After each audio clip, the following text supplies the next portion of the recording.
So I pinched my finger. Hello. I'm not even in the frame. None of it's going particularly well. That's how we know that it's authentic, right? Do you like my little background? Oh gosh. Do you like my little Gotta like my little dancing philosopher heads, hey? Come on. Gotta tell me. You can't tell me you don't love the little dancing philosopher. You can come in here, that's alright. Just don't look too far over. Thank you. Thank you. I got my little dancing little philosopher heads. I feel this is temporary. I got a whole new setup coming, guys. I got exciting stuff happening and I wanted to tell you all about it. But that is why I wanted to come on tonight, because it's exciting. We got exciting stuff happening. Hello, hello. Hello, hello. All of the good combos happening over on the place where the other conversation happens. Where the fun conversation happens. Yeah, good morning. Oh, is it? I'm under a blanket. I'm going to admit I'm not particularly warm at the moment. I'm under a blanket. I feel nice and toasty. Now, we've got a couple of exciting things happening at the moment. I'm working on a new project and I wanted to come on here and tease it a little bit because I'm a little bit excited about it. I'm a little bit excited. So you know how most of you all have been telling me that I should start a podcast? I decided I'm going to finally get around to doing it. Come here, reach what you can. Excellent. Well, I mean, that's the screen I'm looking at. That's the screen. And I keep popping out a screen on my phone. I'm like, oh, that's right. The only reason the phone's really there is so that I don't use it when I'm supposed to be working. Because I'm trying to learn. And if anybody knows anything about it, you can help me. I'm learning a whole new system because I've been using OBS and I'm moving over to Streamlabs to stream from because it just seems like everything's more integrated over there. You can let me know if that's correct or not, or if this is like I'm just daydreaming. Also, can I just say, there's a couple of accounts that I have seen recently that are like a lot of poetry accounts and things. And actually there's a gentleman has recently been commenting and reached out to me and has been messaging me and sending me some of his poetry that he's written about his experience as a Palestinian man dealing with what he's been dealing with. And I have asked him if he's posted any anywhere so that I can share it. I'm just waiting for him to post some of it so that I can share it with you guys. Because I don't want to post it on my account because it doesn't tend to then direct attention back where it's supposed to be. Like, it's better if he posts it and then I promote it. You know what I mean? But I'm just finding so much of the poetry that is being written about this situation is just really... It really is. It just stays with you. It has a very profound effect. It is on me anyway. It is on me anyway. I think I'm going to move the camera a little bit so that I can move forward and I can show you what I'm working on.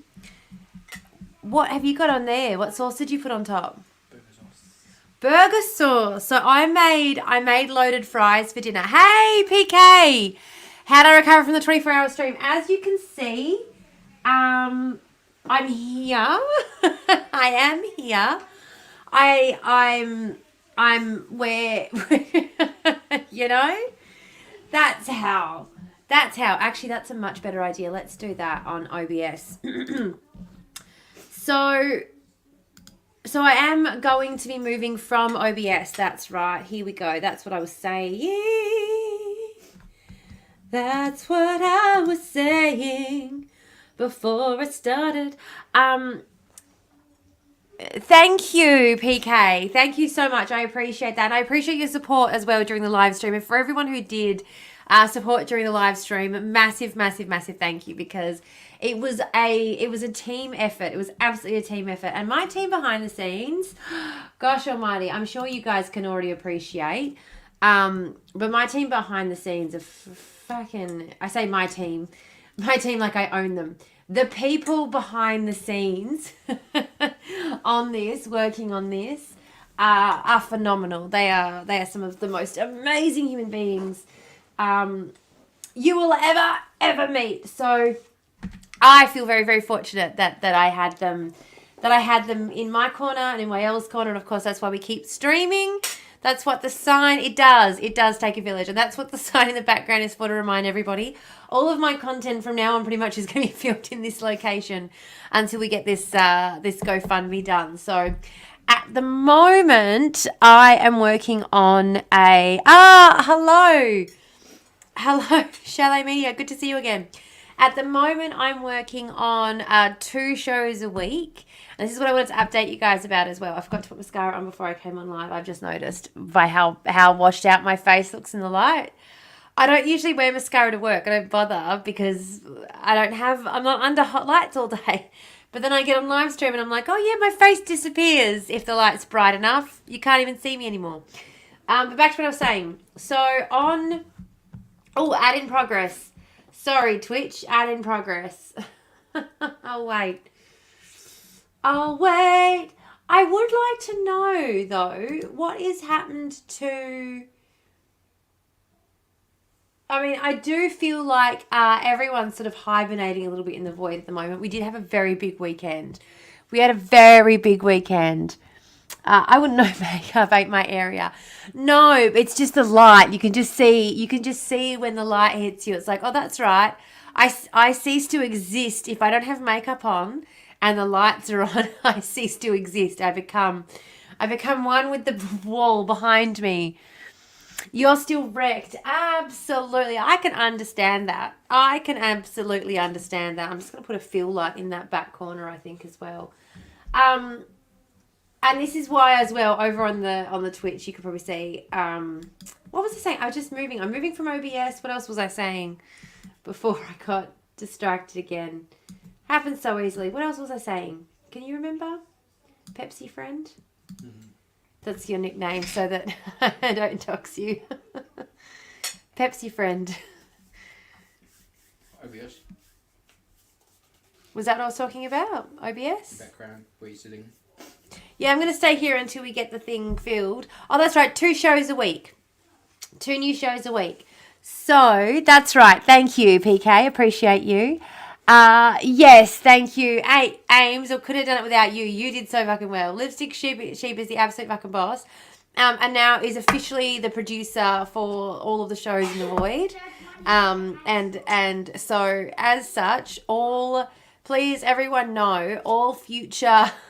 payments to the Void are going to be going towards trying to afford to pay my producer, because are worth their weight in gold, and I can't afford them. But I'm going to try. Try. Stop it. Like I said, I'm just the talent. And we all know how useful the talent is. You imagine all the people. Yeah. We don't really need the talent. Anyone can do that. It's fine. Producer, you're in big time. Yeah, absolutely. I'll take Rick and Morty merch. Absolutely. Did you guys see what my kids got me for my birthday? I bet I didn't show you. Sorry. We're back from ads. Fantastic. Did I show you guys what my kids got me for my birthday? Can you... Oops, I'm trying to remember... Can you see that on there? I know it's reflecting the camera back at me. It's a fucking... Oh, yeah, bitches! It's a freaking... I know, how good. So, yes, I'll show them both. There you go. I can't light it on both, though. That's the problem. I can show you guys, but I can't open it and actually show you. I could show the guys on Twitch. That's the exciting thing. I can actually show it off properly to you guys. But what was I saying? 2 shows. That's right. So we've got 2 shows happening. So we're going to have The Void After Dark is going to remain The Void After Dark. Don't stress. And The Void After Dark is kind of going to be when we just talk shit still. It's probably not going to be any more organised than it already is. That's fine. We've also still going to have our Propaganda Mondays.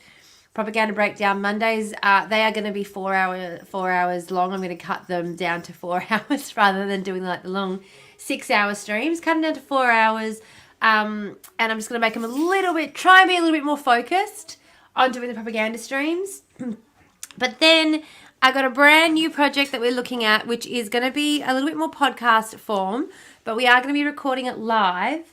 And we are going to have a couple of real special guests involved. And what it's going to be is basically I am going to be explaining, hey, give me that back. That's why you're Pepsi friend, because you bring me Pepsi. Okay, you take that one and bring me a fresh one then. Hey.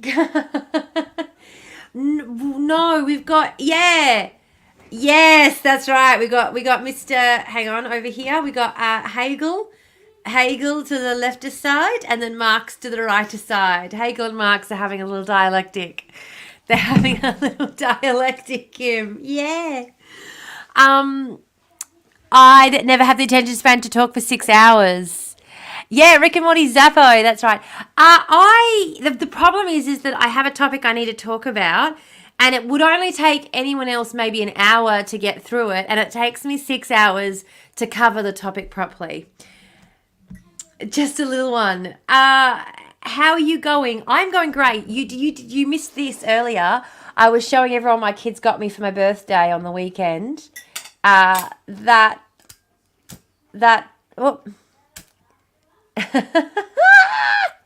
How flippin' cool is that? So that is what I got on the weekend for my birthday. And I was talking about our new programming. So we're still going to have The Void After Dark on a Wednesday, but we're also going to have another program that's going to come out. So on Fridays, I'm going to be, rather than live streaming all day, we'll still do our live stream in the morning for a couple of hours where we will do the news for the week of wraparound. Then we're also going to be live streaming on another platform for the podcast. It's going to be on a separate platform. I'm not going to stream it through The Void. I will also stream to The Void. I'm going to log in and stream it to The Void. Don't get me wrong. But the reason I'm doing that is going to sound... that's clever. I was looking at the plain ones of those yesterday. Yeah, and I have already had to refill it like 3 times. I got it on Saturday and I've had to refill it. I've had to refill it for 3 times since then. Thank you very much. Yes. So we are also going to be doing a new podcast, which is going to be released as a podcast where the podcasts are released. And basically it's my favorite thing. I am going to be talking to people who are much more intelligent and much funnier than I am about a really absurd thing that actually happened in Australia in our political/legal system. They are the best fidget toy known to mankind. I know. Are they not? Like, this is why I keep having to refill it though. This is why I have to keep having to refill it, because it is the best fidget toy known to mankind. And I keep using it because it's very, very useful. But yeah, the other program is going to be on a Friday, and we're going to have a podcast as well. So we are going to live stream the filming of the podcast, but then it is going to be released where all the podcasts are released as a podcast. You know, it'll live stream on Twitch, but on YouTube and everywhere else, it'll be edited as a podcast. And it's going to be me explaining a really weird, obscure fact of Australia. So you know how everyone was just like, what the hell? I cannot believe Scott Morrison swore himself in as like 6 different ministerial positions. Stuff like that. Because shit like that has happened so many times throughout our Australian political history. Like when I tell you that some of the when I explain some of the shit that's happened, because if it's written down in a history book, they can frame it in such a way where it's like, oh, you know, there was some disagreement about the way this or the other was handled. Eventually an accord was reached. And it's like, no, this guy had more money than this guy, and so he bullied him into doing what he fucking wanted. Like if we actually looked at it through the lens of what was happening at the time, with a modern understanding of the way propaganda works, and we can break down, then maybe we can start to get people to realize that our politicians are not this amazing be all and end all that we should. Hey, Streamlabs popping up. Excellent. Okay, so I wanted to check that was going to work. Rightio. So I moved all of my stuff from StreamYard. No, not StreamYard. Sorry, these programs are all called the same thing. So Stream Elements. I moved everything from Stream Elements to basically I'm sorting it all out in the back end. It's all going to be very exciting. But this Friday, I'm hoping this Friday is going to be the first episode. So we'll be streaming for a couple of hours in the morning, and I'll be doing the weekly news as per normal. But then in the afternoon, we'll be doing the or like later in the day, maybe, you know, we'll see how it times up with people. With the guests that we have coming on, we'll be doing the episode. So I'm excited. We'll see. Yeah, I think it's going to be great. Yep, from Stream Elements to Streamlabs. Yes, thank you, Kim. God almighty. Brain, you got in my brain. Oh, damn it. People like this were supposed to be blocked. Pedro Martinez, you were supposed to be blocked. That was one of the reasons. Or did I not turn on? Maybe I didn't turn on the chat bot yet over there. That will be a good listen. Thank you. Oh, hello. Louise, I did get your email. I promise I did get your email. I am sending it through. I promise. I haven't forgotten. I honestly, do I still look tired from the live stream? I still feel tired from the live stream. But yeah, so I've been getting all of this set up and getting all of this working. And thank you. And the best part, thank you. You are the best, sis. You are so understanding and so kind. But the best part about it as well, so moving it all over to Streamlabs, I'm very excited about that because it's just gonna be a lot more proficient, I think. But it's also gonna make having guests and things easier. It's gonna make the audio issues and things that I've had easier. Anyway. I've been doing a lot of learning over the last couple of days, and I was up until 4 a.m., guys. I was up until 4 a.m. fiddling around on this motherfucking thing because that's how psyched I am. So if, now I am actually going to set up, I should do that right now before I forget. Now, we actually have an email address for the podcast already. So we have an email address for the podcast. And if you have any tidbits, any funny, whatever that you want to send through, then send it to 2girls1garbagecan@gmail.com, and it's number 2 and a number 1. Now, the reason... Oh, sugar. Okay, I got to remember. That payout is expected to arrive today. Okay, so I've got to remember to pass that over. So the payments are expected to come through today from my Ko-fi for the fundraiser that we did on Saturday. So should I do that on the live? I'll check and see. Not as tired as you look during the live. Thank you. Yeah, I definitely felt very tired during that live as well. And I will also say, I know I keep shouting them out, how good does my skin want to look now though? After the live, I have been doing, so I'm not at all being promoted by them whatsoever, but I've been using the Alpha H new face oil stuff on my skin, and the moisture, oh my goodness, my skin is so much plumper. I'm so much happier with I'm so much happier with it than I was even before the live. And that was one thing I was really stressing about, because my skin, whenever I'm stressed or even like a little bit tired, my skin shows it so quickly. It's like it's screaming. It's screaming. Oh, no. No worries, PK. Take care of that sick kiddo. I hope they feel better soon.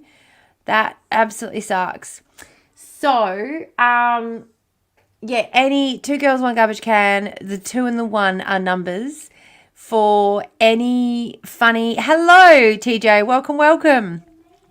Any funny stories, any like bizarre things that you've heard about in Australian politics and Australian history that you want us to talk about. I've already got like the first 3 or 4 sorted, like written, because I was planning on doing videos on them. And then I was like, I need to be telling someone this. Like I can't sit in my lounge room and just say this to a camera. I need to be talking to someone. I need to be telling someone this shit.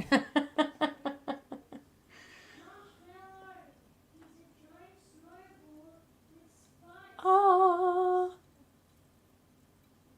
And the reason as well is because it's fucking hilarious. It's hilarious. And you feel as though, I don't know, I just feel as though, but what if nobody ever hears this hilariousness, honestly? Yay, hello. Yes, it's a void after dark. Where else would I be? I'll ask my sister. She has some good stories. Excellent. I'll put it in the chat over here, because you guys, hello. You have to go into the office. Far out. Oh, have you been doing app spotting, chicken? I've been avoiding the app a little bit since the weekend. I'm not going to lie. Yes, 2 girls, 1 garbage can. Kim, that's the one. 2 girls, 1 garbage can at gmail.com. That's the email address. Perfect. So, we don't hear about such things up here. No, very, very sad. So some of the ones I was telling about, so some of the first stories that I'm doing are about, like, for example, Federation, the story of our Federation. If anyone wants to tune in on Friday to hear that one live and hear the live reactions, I can already imagine the comment section going off about that one. Then you need to add in the thingy and on the YouTubes. Yes, I do. I definitely do. So I've been working on backgrounds and all sorts, and I've been working on all sorts of like bits and pieces, and I think you're going to be surprised. This is just a temporary one. This is just something that I whipped up very quickly as a little temporary with a pointer to the podcast place. Yes. I will. Don't you worry. I am very, very excited. What's going on? He used my towel for the floor. No, that would have been me. But also, no, it wasn't. It was mine. Do you want to just...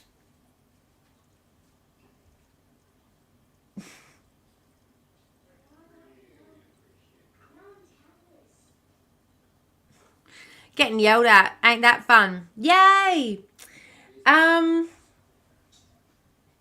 do need to get... But, okay, to be fair, though, I'm not gonna lie.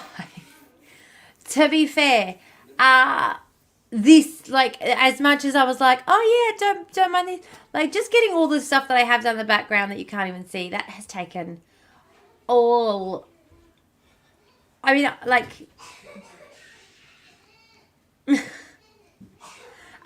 my small person walked in and said, that looks like you, and then we had to discuss old communists and beers. Yes! Yes! I was talking to my my mum, who is still a member of the cult, the other day, and I should say to any cult members who might be watching, who might judge my mother, she does never ever speaks to me unless she's trying to convince me to come back. So she was talking to me the other day about how how, you know, they've really loosened up, because one of the things I used to say to her was they're just far too restrictive on people's personal expression. You know, why on earth create us? You know, you believe in this God who created us. Why create us with all of this desire to express ourselves and to do all these amazing things and then punish us for doing them, you know? Like, how dare you dance? How dare you, you know, wear this? How dare you make that? Like, especially because me, I used to make a lot of my own clothing and I'd get punished for the way a lot of it would look on me after the fact. I'm like, but it's artwork, an expression of my art. But anyway, so she likes to talk to me a lot about how wonderful and how progressive the cult have become. And she was talking to me the other day about how everyone's wearing beards now. And I was like, yeah, great. Awesome. I'm so glad that they've realised that one of the reasons that they were losing people en masse was because of their restrictive practices, not allowing people to do things like have facial hair. Okay. No worries. Hey, Zab Zab. Hello. Oh, my friend Jara's been putting Aboriginal and Torres Strait Islander on art trams for about 4 years now. Fantastic. You can have a beard, D. Quick, join the cult again. I know. That's what I honestly think. Like, she says to me, you know, I wore pants to the meeting the other day. And I'm like, wow, I can wear pants? Quick, sign me back up for that patriarchal oppression. Holy shit, because now I can wear pants. Oh, like... Are you kidding? And I will point out as well, I do, before this does turn into just because we'll save that for Monday. We'll save the cult talk for Monday. But I would just like to point out once again that they got rid of Mr. Tight Pants Tony Morris. Mr. Restrictive would never even allow, like, you know, grumpy old man with with his own issues. He had a drinking problem and he used to shit on other people for having issues, like having issues with drinking.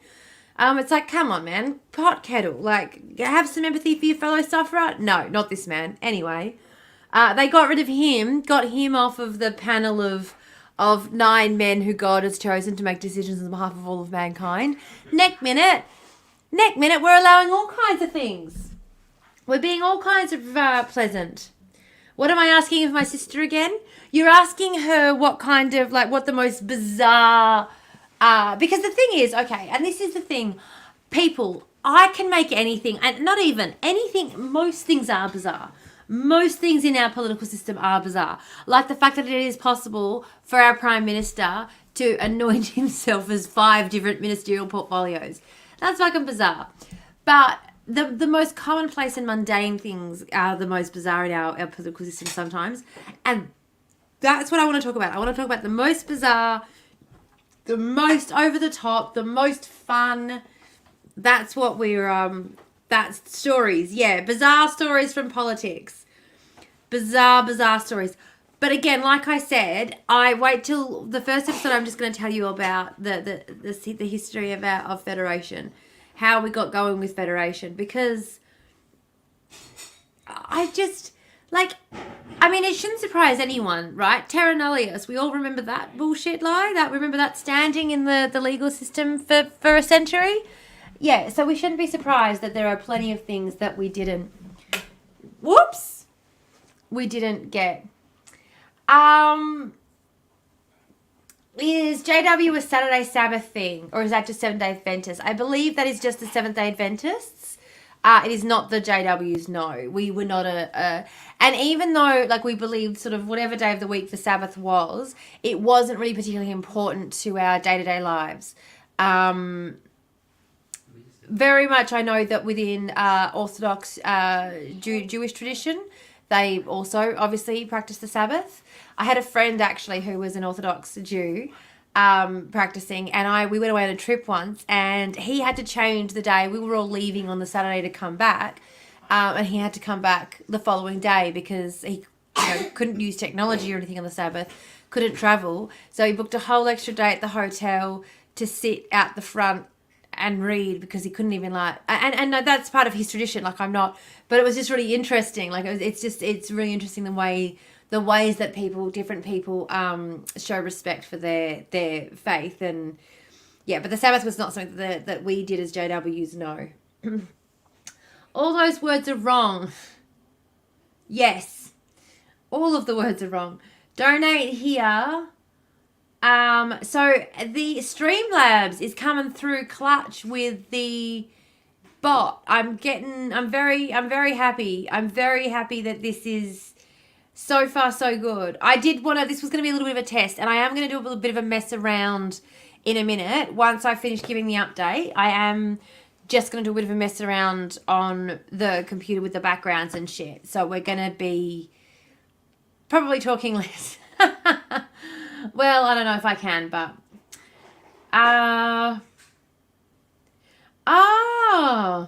seventh day cult training meetup on a Saturday. Yeah, message sent to your sister. So, and like I said, you know, there are plenty of stories. The first episode is going to be about how the real story of Federation, how Federation started with a toddler tantrum. The next one that we're going to talk about is going to be that time that the Australian government had to be sued in allowing people to have their basic human rights. That's going to be a fun one. Then we're going to have a couple of schisms. We're going to do the schism special.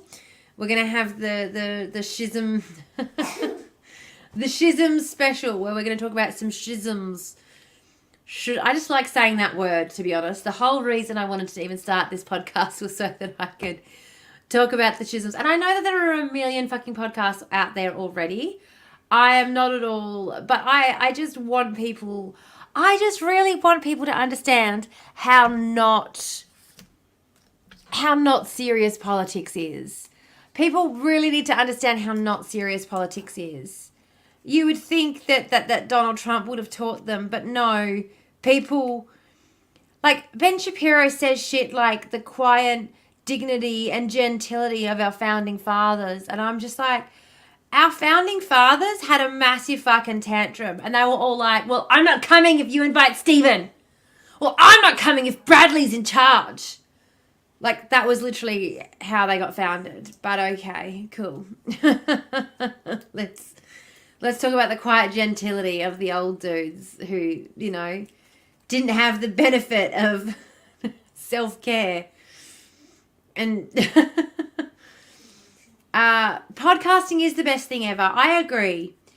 And I also think that it's one of those things where one of the things that the live stream taught me is I do have one skill. I have one skill, and that is that I can talk to anyone about anything. Whether I remember when I was at uni and I did a unit, and when we finished the unit I got a high distinction. Did I get a high distinction or a distinction? I can't remember.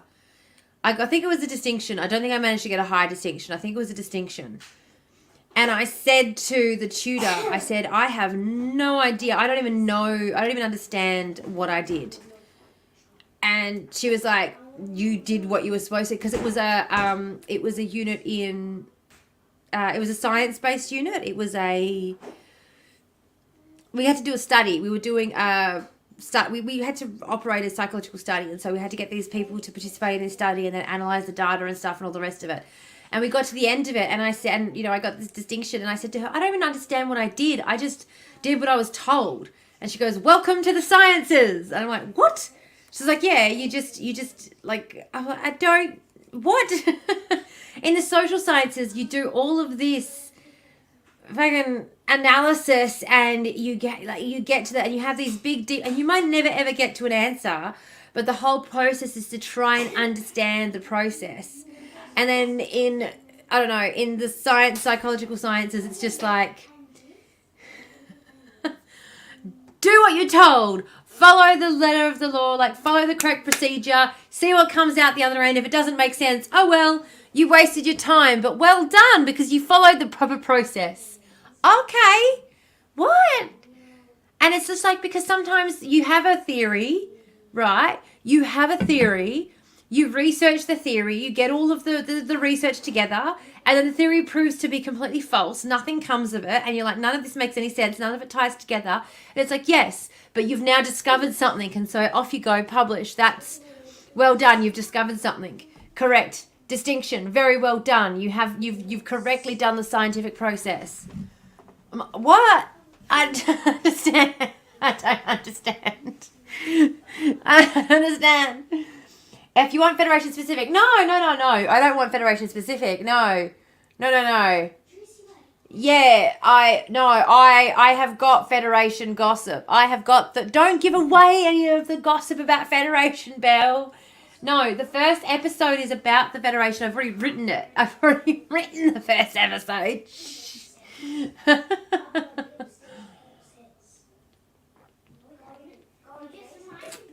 Yeah, because you found the not answer. I get that, but I'm just like, I don't understand. I don't know. It just, to me, again, because math, right? Math, you do the process and you get to the right answer, and that's how you know you did it right. So for me to be like, we got to the end, and also I think because so much of the social sciences, and this is why I think it gets a bit backwards sometimes, so much of the social sciences is examining, talking. So much of it is like analyzing and then being like, wonder why this thing happens. Perhaps it's this reason. Like, based on all of this evidence that I've accumulated, I think this. And that's the end of the process. Do you know what I mean? That's the end of the process. The end of the process is the theory in the social sciences in a lot of ways. So I just found that very, very interesting. But again, the TISM came in handy because with the aid of the TISM, I was able to just do what I was told and get the job done. It wasn't, yeah, the disprove is just as important, which I do get. But at the same time, I was just like, but why? Because when I was going through the process, the whole theory and everything was come up with as a class, and the whole way through, the whole process, the whole time we're going through this whole thing, I'm just going, none of this makes any sense because there's no reason to come up with this theory. There's no reason to come up with this theory. This theory doesn't make any sense to me. There's no reason to come up with this theory. It doesn't make any fucking sense. Do you know what I mean? Yeah, TISM is one of Australia's best bands. Yes. I got told today I was showing a fair bit of neurodivergence. The amount of people in my life who come out as neurodivergent and are shocked to hear that I'm just like, did we not know? Well, I'm sorry, were we not aware? Hey, Kellyanne, welcome. We're having good times over on the Twitcher-doo. Hey, what's up, Ed? Have you actually heard TISM? I have not actually heard TISM. No, I have not heard TISM. I thought that was us. I thought we were the band TISM. It's our favourite dog whistler. Oh, Kim, quick, chuck him in the Discord. Put him in the Discord. Quick, all of the links to TISM. No, I haven't. And honest to goodness, unless I can get it on a record, I have a real hard time when it comes to technology and music. I just have a real hard time when it comes to, yeah, I ever since we got rid of CD players, I used to have music in my house all the time as a kid, and I worked out what it was. Ever since we went digital with music, I've struggled. I haven't been able to. Thank you so much, Kellyanne. Yeah, I did. I will admit I did. I slept for a very long time, and I spent a lot of time cuddling my kids as well. We spent a lot of time recovering as a family. There was a lot of very sad faces. Now the two. I just had another ad break and I missed it. Damn it. I am excited. Because the two different.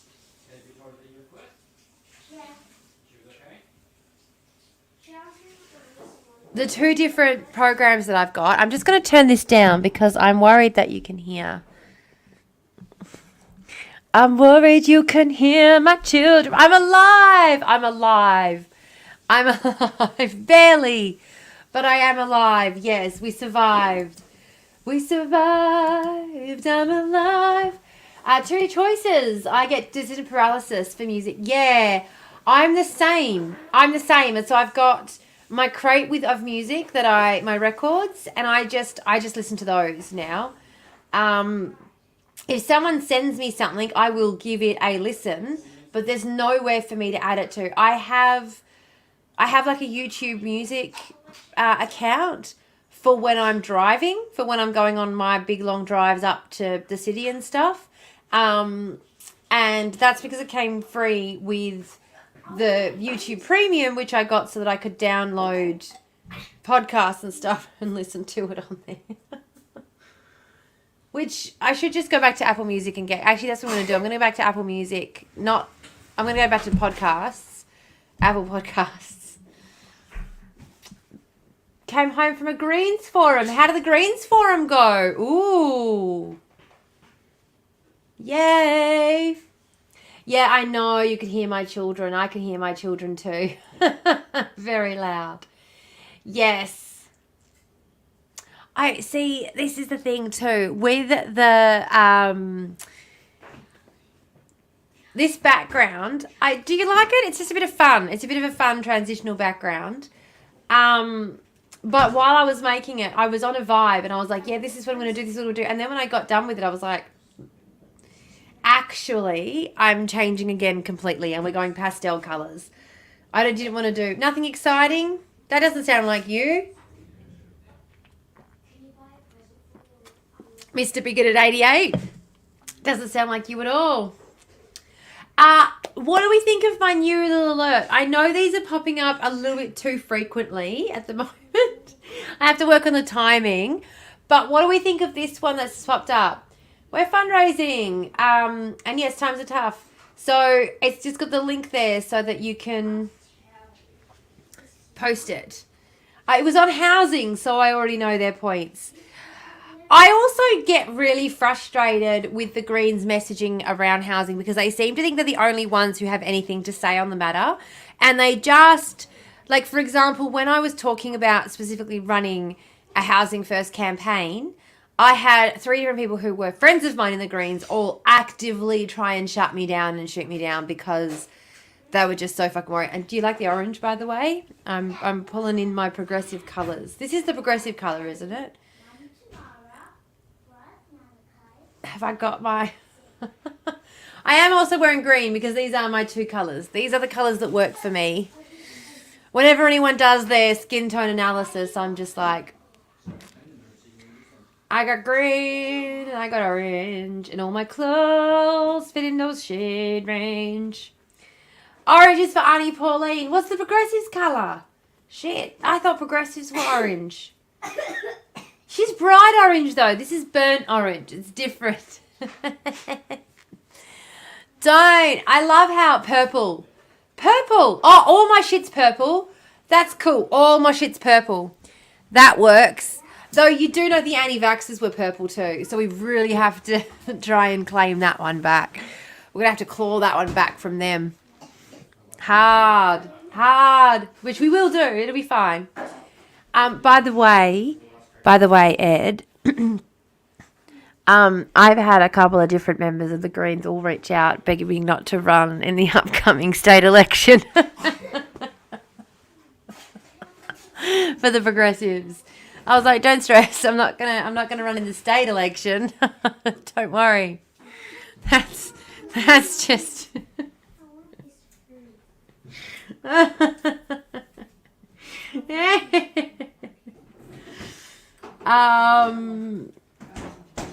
So, as I was saying, Friday, funny,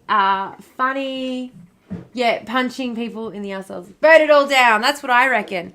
So Friday, and as I said, one of the things that I want to do is I actually want to get a whole lot more people involved in politics. So with the 2 Girls, 1 Garbage Can, I'm going to have a whole segment on how you can get involved as well. Yeah, absolutely. Do try not to get yourselves banned off Twitch because I'd miss you though. Just warning you. I'm not going to mod your comments, but I can't control the app that you're currently on. Just warning the chat.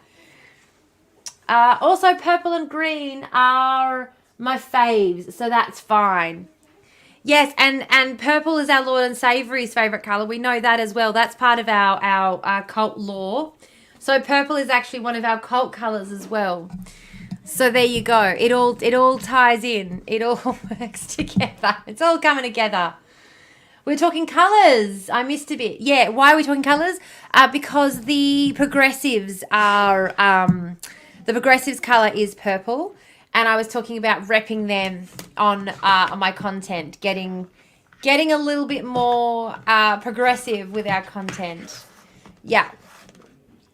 So we've got the podcast coming out, and I'm going to be talking about, I want more people to get involved in politics, not just as a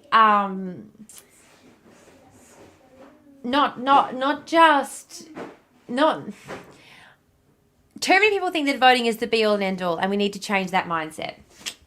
So, yes. So I want to show something. I'm going to do a little bit of a share screen moment, and I'm going to share with you what I'm working on for the new look.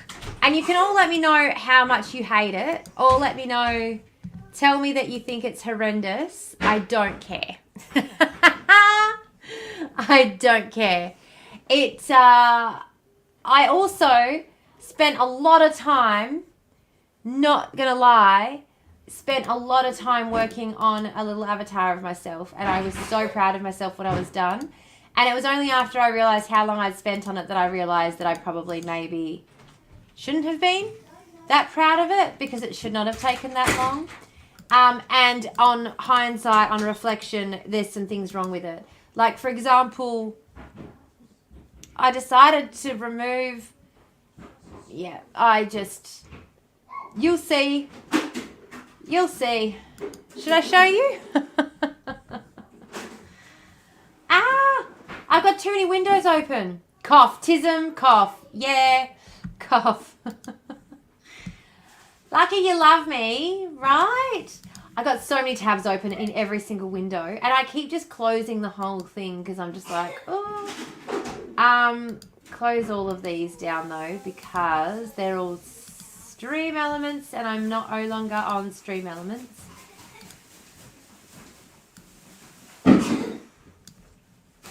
The chat box is going to be cool. It's going to be...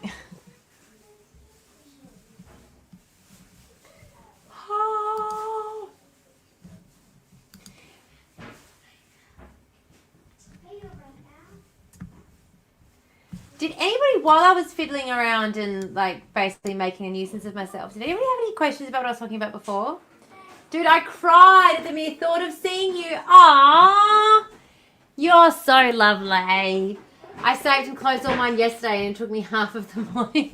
Yeah. It's not the easiest. It's not the easiest. Absolutely not. 100% see you. 100% agree. I've also turned off my view thing. I don't need to... Whoops. Alright, perfect. I'm so excited at the thought of seeing you, but I also just feel like, I don't know, I'm weird my brain's just like, okay. What were you talking about earlier? I might have questions. I don't know. Oh, what was I talking about earlier? And again, the chat's not always coming through. The chat is not coming through today. It's very annoying. I've got a couple new shows. We're doing a couple of shows. We're getting a little bit more organised in terms of the programming on The Void. So we have got our Monday Apostate Propaganda Mondays. We've got The Void After Dark on Wednesdays. And then on Fridays, we're now going to split it into 2 shows. And we're going to try and keep it a little bit more... We're going to try and keep it a little bit more focused than we have been. So the first one is still going to be on The Void, talking about the news of the week. And then after that, we're switching over to 2 Girls, 1 Garbage Can. And basically the idea is it's just going to be me and a friend, whoever I am able to con into being on there. Whichever of my friends, multiple of them, it's fine, discussing the garbage can that is politics. And just pointing out how pointless it is to worry about things like whether you know enough to run for office, because our politicians know nothing. They know nothing.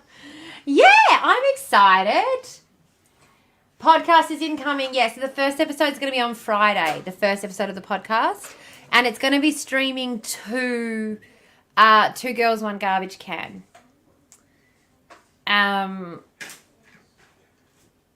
Which is, yes, very exciting. You've been having these conversations recently too. There you go. I'm excited to hear that. The more I hear about from people in the void who've been having conversations about how more everyday people should run for office, the more excited I get. Because to me, that says that people are actually getting involved in politics. The right kind of people too. And I don't mean that in the racist way that, you know, I mean the right kind of people as in people with progressive values are getting involved in politics, and I love to see it. Because so often those with progressive values feel as though they are not qualified. And that is the problem. Not recorded though, how I use my brain for good. Yeah, that's so great. Yeah, exactly. They're all just rich bastards, just raised and taught that this is their place in life and it's their right. Exactly. They honestly still believe in the divine right of kings. The politicians, the people we have running this country still believe in the divine right of kings. They just believe that they're the kings. They just think that rather than choosing by bloodline now, they get chosen by, if they get granted all the good things they think they deserve in life, then it means that they're chosen by God. Well, hello, Jazzy Wuzzy Fuzzy. How are we? I want to write an educational script for an intro to our political system. Oh, Ed, I might have already done that. That's another project that I'm working on the side that I can't tell you about, but that's okay. Oh, that has done some damage. I dropped my mic the other day. I'm going to show it to you. Can you see it? Can you see the little dent? Can you see it? It's like I took a bite out of it. I didn't. I just dropped it. Ooh. Then get that translated. Oh, okay. Yeah. The basis of private education here and the back in the UK. Oh, I know. All hail the void. And Jazzy, do you know what as well? We had Jez on the weekend, who is the Unemployed Workers Union, who is also has been offering to do graphics and stuff for our not-for-profit, which I am so bloody excited, you know, about all the wonderful people who've come forward to help us out with this. So that's the whole other project that's going on in the background as well, that you guys, it's separate to all of this stuff. One of the things that he was talking about is how often these jobs that are being advertised that people are applying for don't even really exist. There's an entire economy of job advertisements out there for jobs that no one actually plans on hiring for. It's bizarre. They will advertise jobs so that their overworked employees think that they're hiring, that they will find someone to help them with the workload. And then people are applying for these jobs and not hearing back from them. And like people are just applying for 100 jobs that no one actually ever plans on filling. Yeah, I do have to turn that thing down. Why is it coming through so many times? It's coming through so often. What's that, bub? Nothing. No, you good?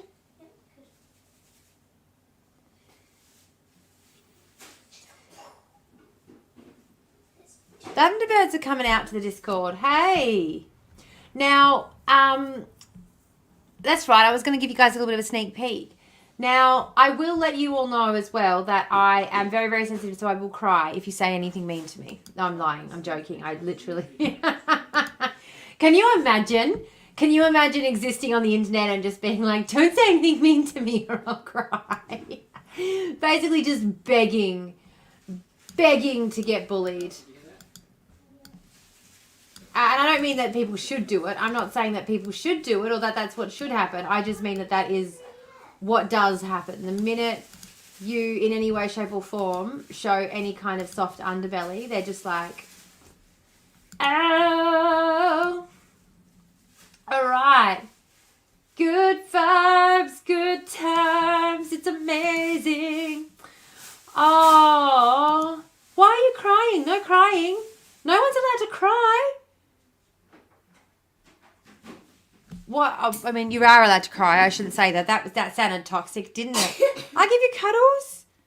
It keeps that reserve workforce that we're also talking about. Yeah, exactly. It keeps us busy. And you know, the other thing is, the only thing I can say, honestly, is, hey, at least it helps out those guys who have to apply for 100 fucking jobs a week for their mutual obligations. At least the fact that there are 100 fake jobs out there being advertised means that there's 100 jobs that they can apply for, right? Because the mutual job obligations that we put on people are sometimes impossible to meet. The town where I live, there's not that many jobs going. For every person on mutual obligations, you'd have to apply for every single job available. Every single one of them would have to apply for every single job available in town every single week to meet their mutual obligations. What's up, dude? All right, you know not to come past that mark there, don't you? The carpet, yeah. I like this new setup too, because the kids can literally like come up and talk to me and stuff, and they can come like there's literally like nowhere they can't go that they don't have access to in the house now. Oh no, your mum was mean. No, that's not nice. Oh my goodness, I bawl my eyes out whenever my mum's mean to me. And she's the meanest. I say that like, no, she's not. But when your mum is mean, it does feel like it's the meanest. Has everyone seen the stink in Canada about the electric vehicle truck development rorts? The company is meant to be assessing the grant applications with selling access to winning the grants. Oh my goodness. And the opposition was like, what the hell? And the primary party was trying to sweep it under the carpet. So this is the thing as well, a lot of people don't realise is how hard it is. Built up the courage to ask my rich-ass grandpa for money to fix my car. My mum finally let slip she's not happy about it because I don't work, so why should I get money? Are you kidding? Oh, no. No. Do you know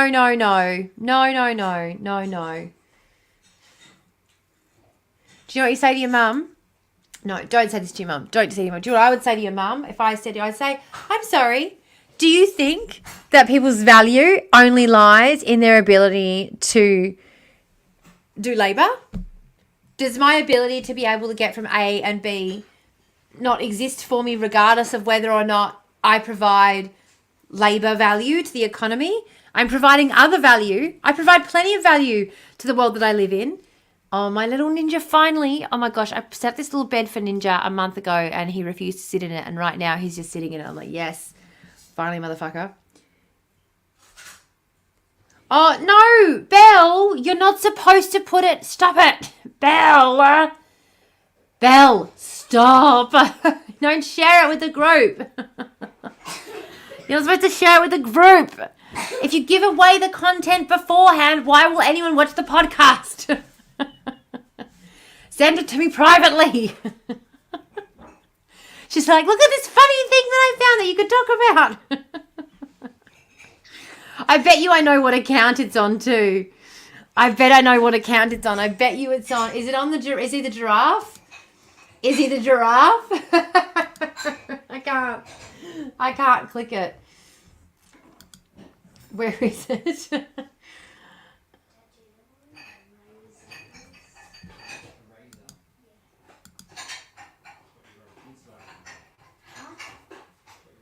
Oh, silly thing. What's going on?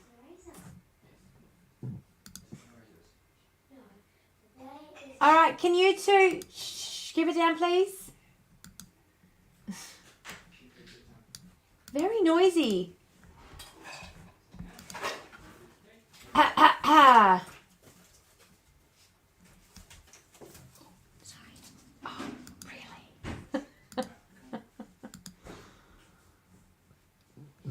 I've lost my page. I've lost you guys.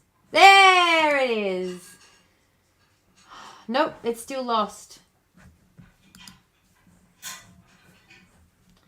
Ooh. No, you can be around there, no problem. You can be around there, no problem. You're all good. Perfect. So, I am trying to... The fruits of my labour, Catholicism.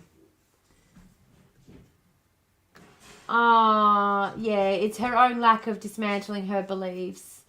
Yeah.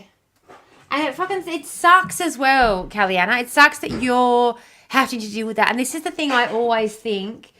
Whatever anyone... Like, when it comes to my kids, I think, like, I owe it to them. Like, they're trying to figure out their way through this messed up world that makes no bloody sense. I get confused by it. I get overwhelmed by it. I am the closest thing they have to a guide. Like, I'm always like, fuck, I'm looking for an adult. I need an adult, you're adult. Like, how am I supposed to manage?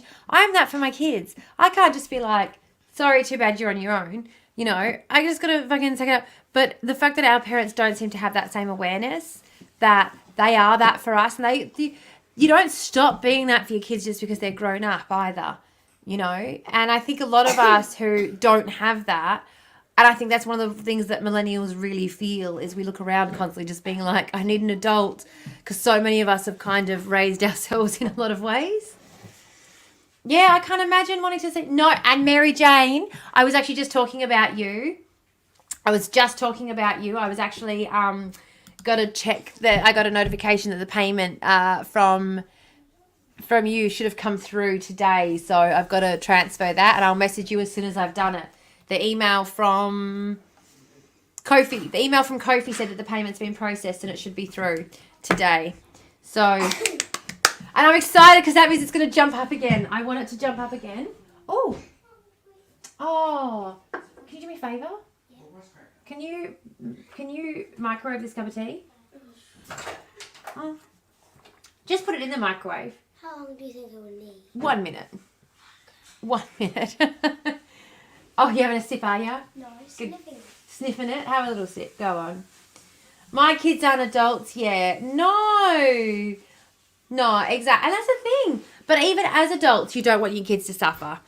But I don't know, but I do think that there are a lot of people out there today who do not share that same sentiment, sadly, because, they seem to be calling for a lot, don't they? There's a lot of calls online for, let the children suffer. We had to suffer. Why can't that? Well, they should suffer too. Okay. The only reason I want my car fixed is so I can drive my kids to school. Yeah. And that is, I will say, that is one of the good things about getting my kids on the bus, because my alternator started going and I was like, oh. But they can still get themselves to and from school even in the wet and cold. I just have to meet them at the bus stop with the umbrella. But my kid keeps yelling at me and telling me not to because I am cramming his style. I'm cramming his style, unfortunately. Not a fan. So there is an ad. So it's bone cone time. It's bonus content time. I'm just going to slip over here a little bit, just off screen while we take care of that with my wonderful lighter. Did I show you the lighter my kids got me for my birthday? Before we go on ad again? That is the lighter that my kids got for me for my birthday. And Rick and Morty, I think, is the perfect expression of my nihilism and my never-ending hope, because it's like, that's the whole point, isn't it? Like, Rick just feels like there's no point.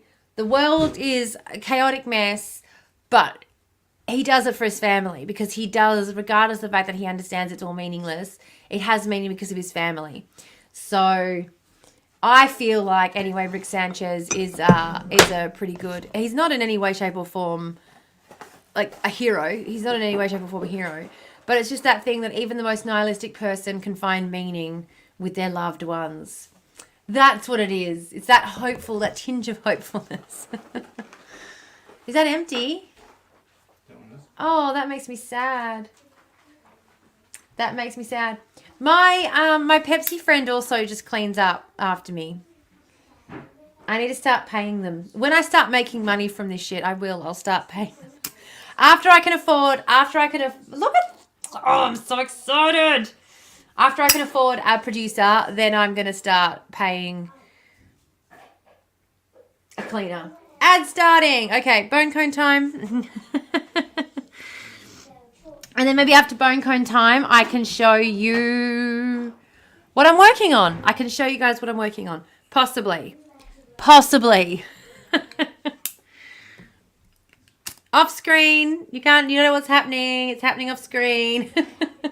I have a rock with googly eyes to remind me of this. Ah! How far do I have to lean to be out of the shot?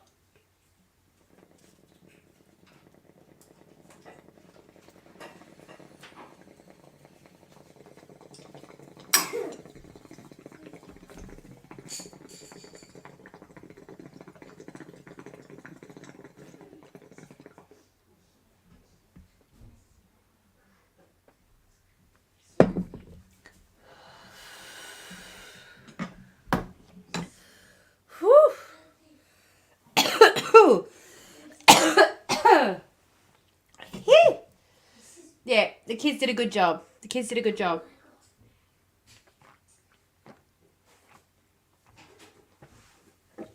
Oh. Now though, allergies. Ready? The allergies are going to start. Excuse me while I mute them.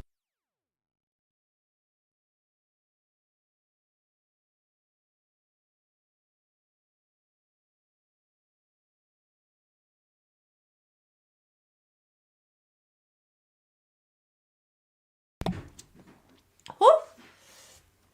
Excellent. Wonderful. Amazing.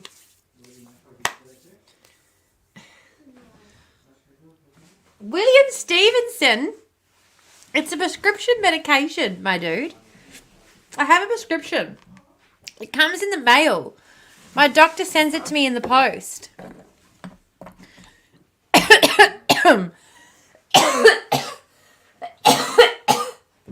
And this is also just part of the vibe around here. So if it's not your vibe, maybe don't hang around. Yeah. I have to open up a whole nother window to do that though. And I just don't have the patience. Bye. See? He left. The gaslighting of the job agencies needs to be called out. Yeah. It is really, and it's hard as well because this is what a lot of people don't know about the job providers too, the job agencies. They literally don't get a say in whether they see you or not, in whether they have appointments or not. Like they literally have no... Oh, what strand? I have about 5 different ones at the moment. So that was a sativa. Indica, I do have an indica that I use at night for bed. That one was a sativa. So that one there that I'm using at the moment is called Dr. Watson Lemon Sherbet. Dr. Watson Lemon Sherbet. Dude's probably an ice addict and thinks the smell of pot is gross. Yeah. Honestly, I don't really care. Like, I don't really mind. I get that there are people who feel a certain way about it. Oops. And that those people exist. Those people need to, I mean, again, if those people wouldn't have an issue with someone sitting around and having a beer at a barbecue, if those people wouldn't have an issue with someone having, you know, a cup of coffee after dinner, for God's sake, like, it's just, people and the other thing is as well, is that people have no idea how to actually tackle issues like addiction in our society. And if they knew how to tackle issues like addiction in our society, then they would understand that things like normalizing recreational drug use in a safe environment is a better thing to do in general for those suffering from addiction than stigmatizing it and making people feel shame about it. So actually, by normalizing it, you make it less difficult for people to know where to go. It's the same thing about normalizing, you know, it's not about who would find themselves victim to a cult, it's about when in your life are you more likely to fall victim to a cult. By normalizing the fact that this can happen to anyone, by normalizing the fact that like this is the sort of thing everybody engages in, it makes it easier for people who do want to stop, because there are people out there who use cannabis and don't want to use it. And if they want help stopping, by normalizing its use more, then it also makes it like, for example, again, smoking cigarettes is completely normal, but if you want to quit, you can go to your doctor and get help with that, and no one's going to think twice, and it's completely covered by Medicare, and you don't have to worry about going out of pocket for rehab or anything. Like, there are programs and things set up and designed to help you, because we've normalized it in our society. We should do the same thing for anything. If someone wants to use it or doesn't want to use it, there needs to be programs and methods. Mine is called What Grew in Old Mate's Backshed. Yep, that's a very good strain. I've heard of that strain. I've heard it's quite a chill, calming one. Yeah, also if they're nice addicts, the system hasn't been favourable to them. Exactly. I've heard there's some good fungi that works well in soups. I have a friend who partakes of the shrooms regularly, and I swear the first time I do shrooms, it's going to be with them. I have to, because they are the expert now in the shrooming. How about we just normalise helping everyone to the best they can be and lift everyone up? Exactly. And you know what as well? But also normalise the fact that sometimes, like, this is one of the things that I think we really need to get our heads around mental health and things like depression, for example.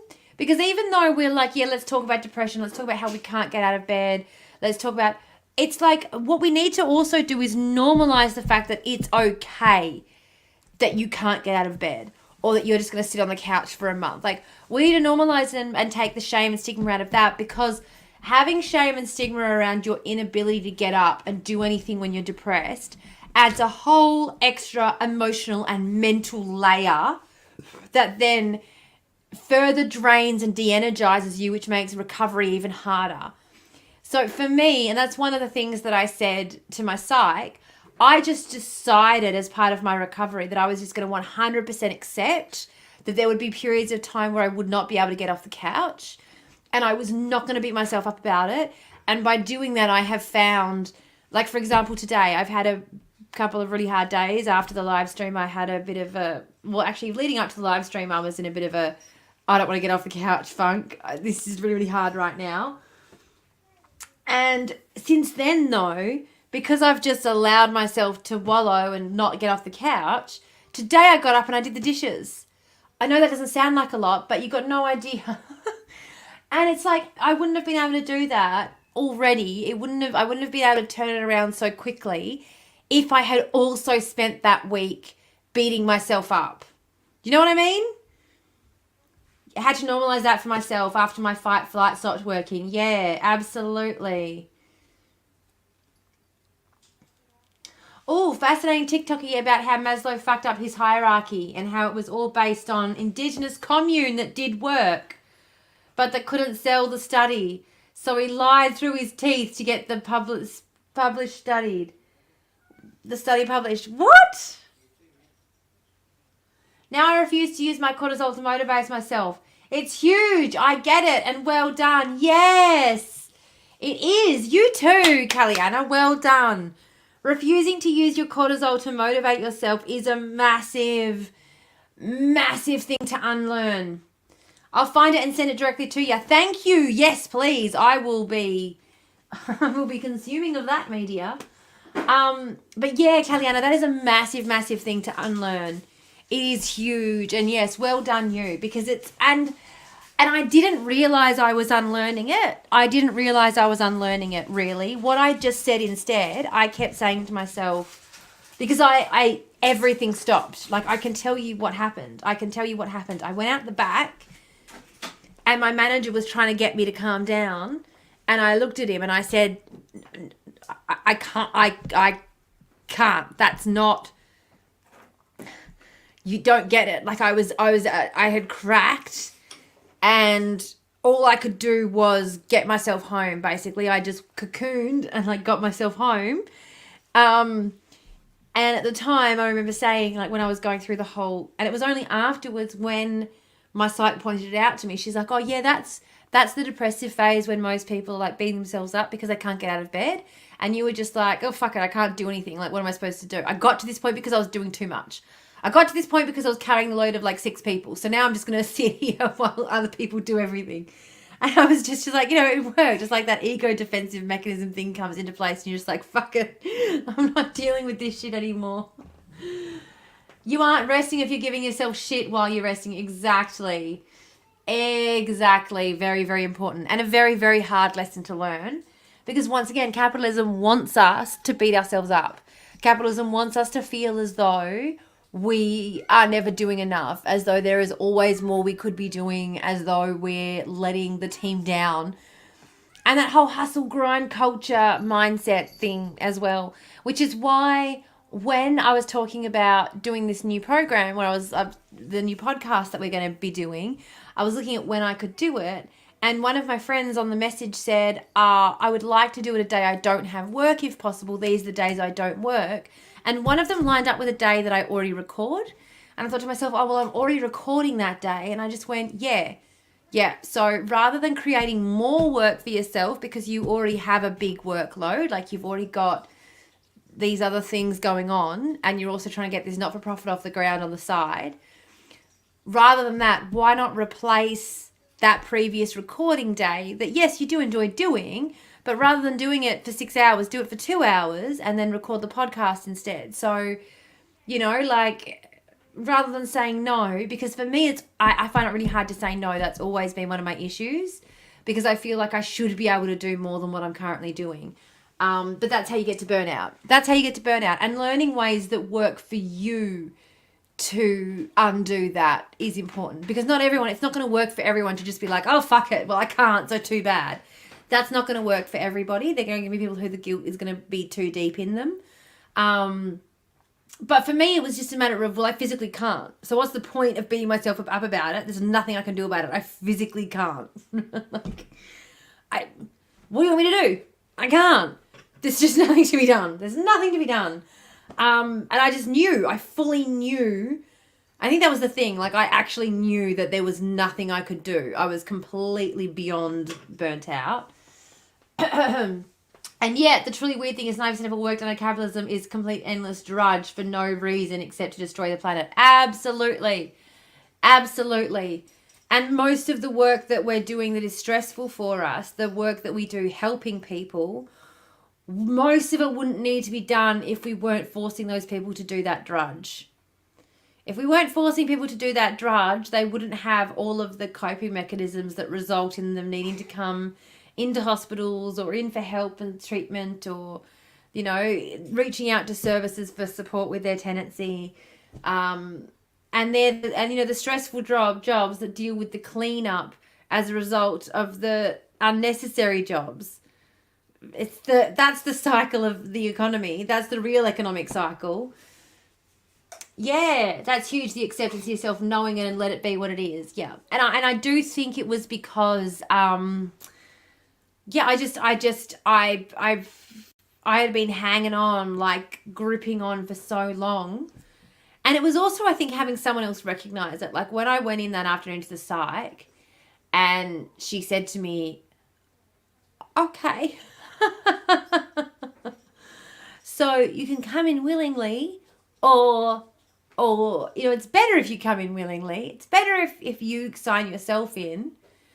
And then after having been in there for a week and being like, well, no, I'm not the issue. My kids aren't the issue. Like, this is the issue. If I just quit my job, the issue's gone. And having them be like, oh, yep, that's the issue. You're in a toxic workplace. You need to quit your job. That was pretty, helpful as well. That having that feedback when you're working through it and you're able to have that feedback from people who are separate from the situation, they're on the outside. And I didn't need to tell them everything that was going on. They were like, well, you're here. You've signed yourself in to the psychiatric ward. So things are probably not going well somewhere. We don't really need to know the details, But yeah, but I definitely think, and that's the other thing as well, why access to mental health treatment is so important, because often having someone else confirm for you that you're in a bad situation, that it's an unhealthy dynamic, or that something needs to change is, you know, that is a vital part of the healing process, and that can help speed things up. It's not just all in my head. Yeah, exactly. It's not just all in my head.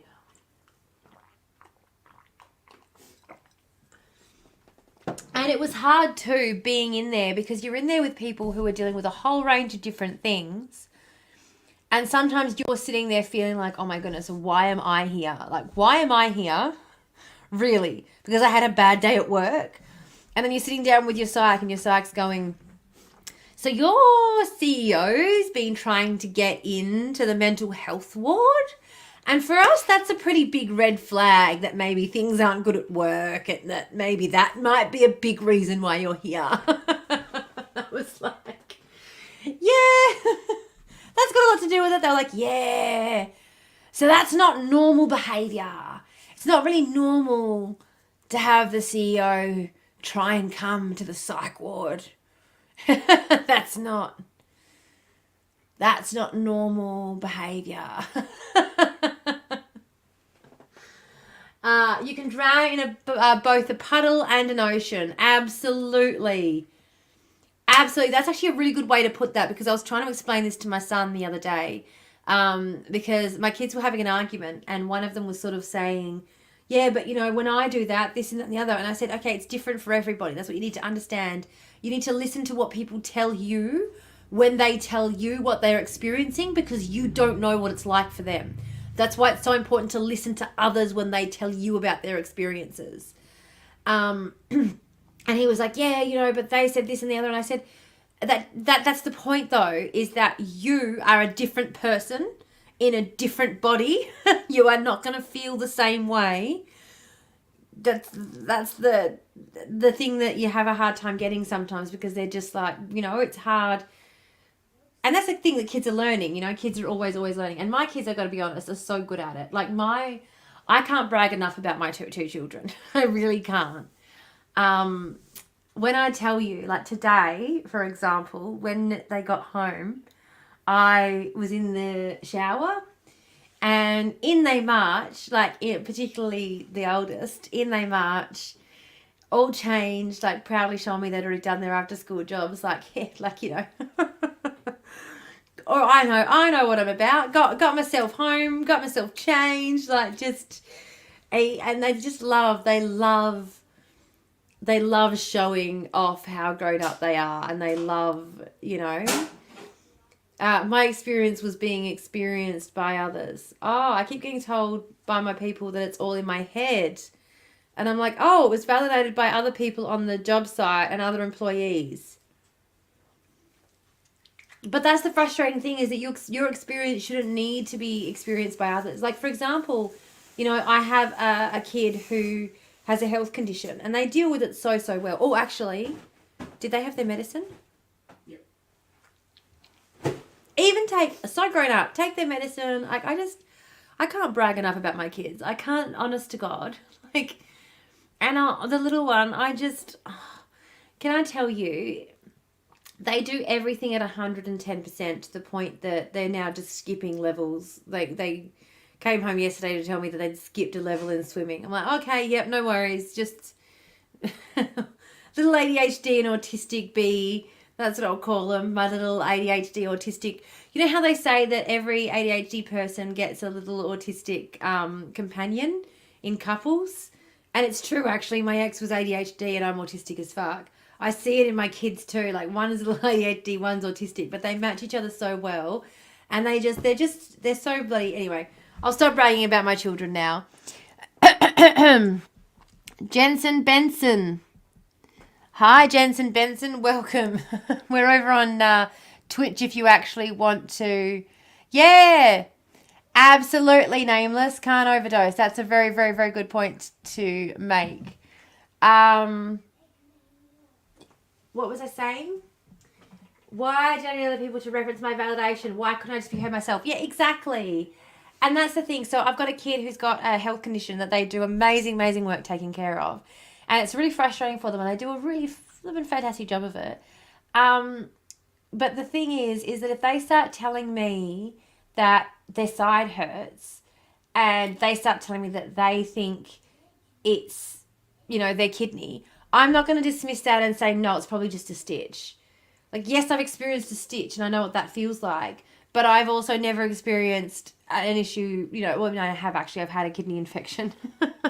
But the issue that my kid has, if they tell me that their side's hurting and they think that it's an issue with, their health condition, I'm going to listen and go, yep, cool, no worries. Like, you're the expert on your body and what it feels like and what it should feel like and what it's not feeling like. And it's really sad that we live in a world where, particularly, and I know it's happening for adults too, and it happens for women, femmes majorly in the medical industry, but it's happening to masks as well. It's not just happening to femmes. But for kids in particular, kids get completely ignored. They get treated as though they do not matter whatsoever. And we have had issues with medical staff doing that before with our kids. But our kids, I will tell you one thing as well, both of them, actually, and there's something about the second one, they're fierce. They are fierce like you would not believe.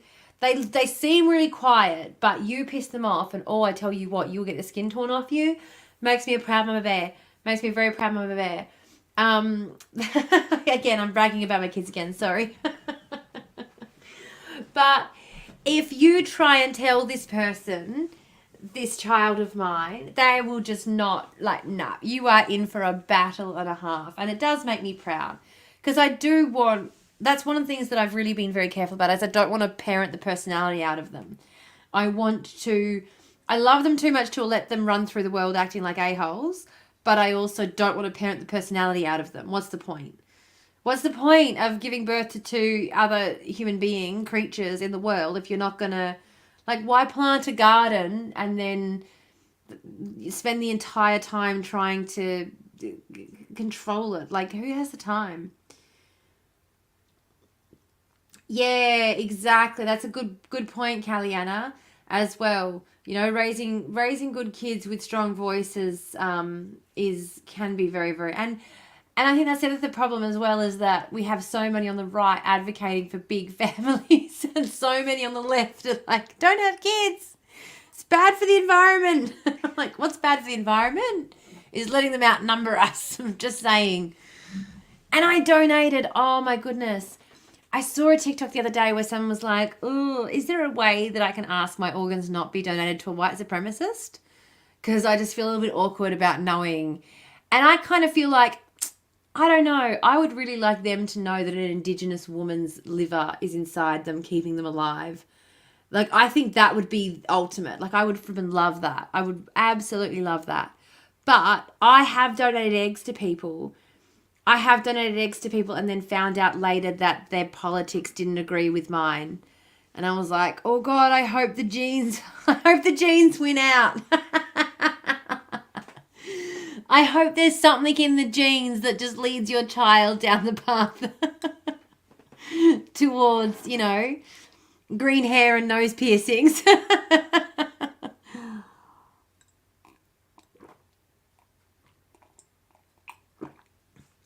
Oh, absolutely. And your kids, the thing is, if you let them lead the conversations, you don't even need to worry. You let them lead the conversations and just answer their questions as they come up.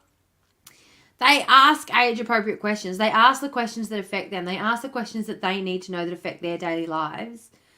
And it's funny too, because I've had some days I'll be talking to my kids and they'll say things to me like, "Hey, Drew, yeah." You can go into medical teaching for full body recycling, contact local uni training morgue. Yeah, that's my dad's doing that as well. He's signed up. He is signed up for that as well. I'm all for it if you want to do that, 100%.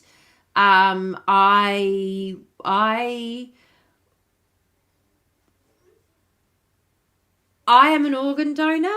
I would like for my organs to be used as best they can be. And then please just burn the rest of me. just chuck me in an oven. That's it, done. Cook it away. Because if you do donate your body, they will, won't they? They'll cremate it for you and provide they provide that service. They'll have all your experiences before donation. Yeah, that's what I'm hoping. And I was already a wild, raging leftist before I donated. Your kids will say, hey, Drew. No, what will my kids say, though? What will my kids say? Because my kids, oh, that's right. Like, my kids will come in, and this is how I know that I'm doing the right thing as a parent, right? Because I've got a buffet in the kitchen, and I have a bench, and I've also got the table. And my kids get confused between the three surfaces all of the time, right? They get confused between these three surfaces constantly. They'll go, which one's the bench? Which one's the buffet? Like, I don't understand what you mean. But, they understand how to vote. They know how to vote. They understand the preferential voting system. So, they understand what preferential voting is, but they can't tell the difference between a bench and a buffet. So, like, I'm just saying, not all kids need to know.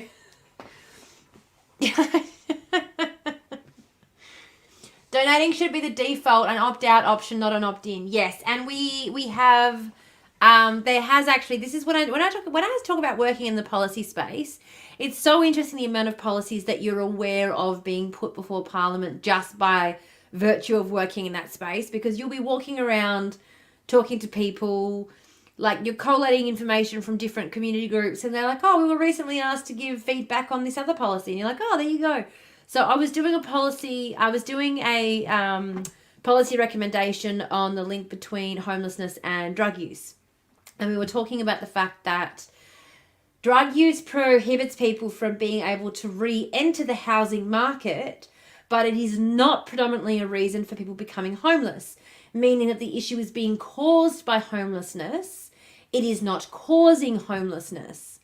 And we were going through and contacting all these different community groups about it, and obviously because it's a health-related matter, we were contacting a lot of health-related institutes, which I don't normally have to do.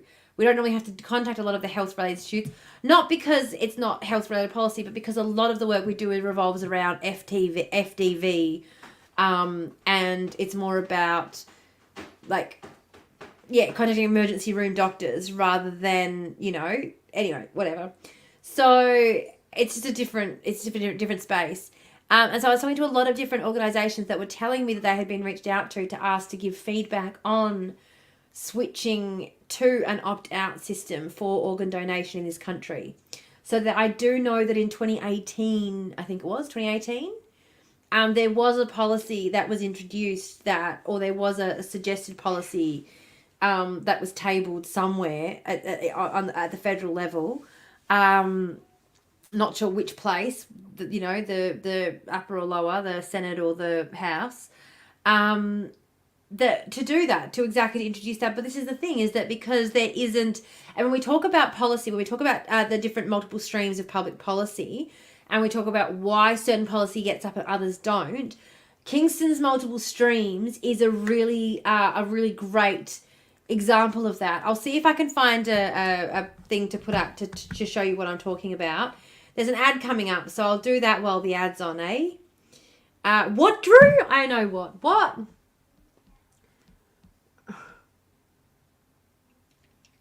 And if it's truly a fucking issue, it's where did you learn that shit view from? That weird shit view. You're dead. Your wishes are no longer important. Get over yourself. You no longer exist.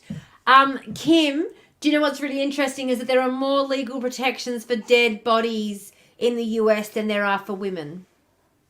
Women have more rights once they're dead than they do while they're alive in the medical situation in the US.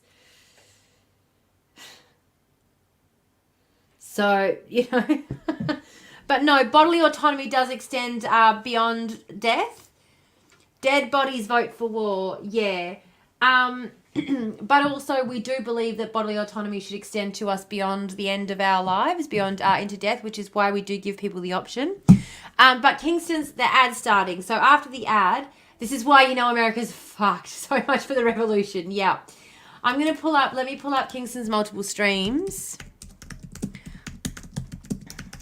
Because we're doing theory chat. We're doing theory chat. And this is what the Void After Dark's for, right?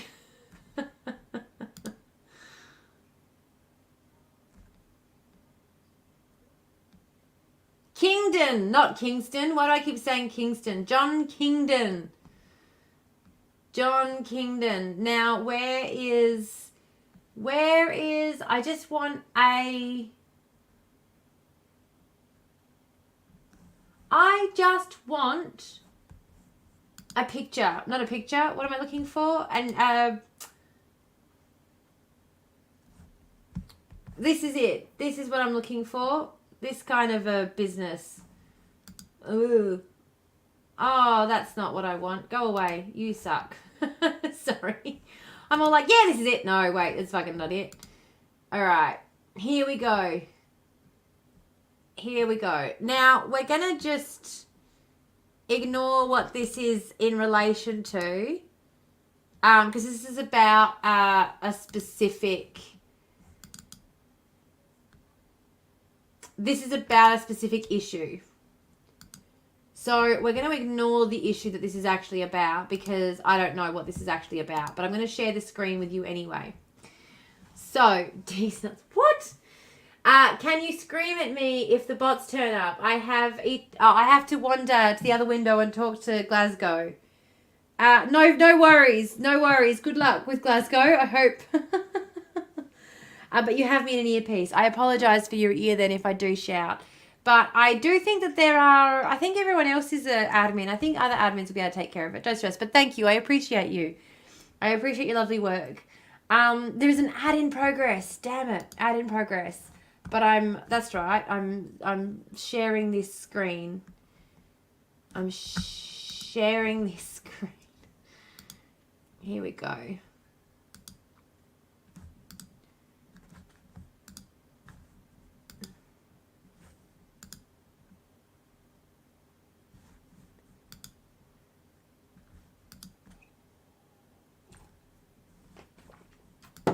And we're back. Would you look at that? I managed to get it up. I managed to get it up in time for us to get back from ads. Can you believe it? I'm a miracle worker. Can you believe it? I can't believe it. I'm stunned. Just for the record. There we go. So, let's see if that works. How does an anxious person or a person with anxiety disorder become better at letting their voice out? Ooh. I have to be honest with you. I have always been extremely anxious, and this is not something I've ever had an issue with. So I don't know if I'm the person to help. I really feel like I'm the wrong person to help. I, more than anything, can't shut the fuck up. I don't think I needed to explain that to anyone. I feel like that was pretty well known by now.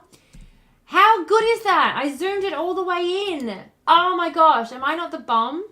And you can still see Marx and Hegel talking behind, just bopping away over there. So here we go. So we've got the multiple streams. Now, I'm just going to go through this with you. So you've got the problem stream, the policy stream, and the political stream.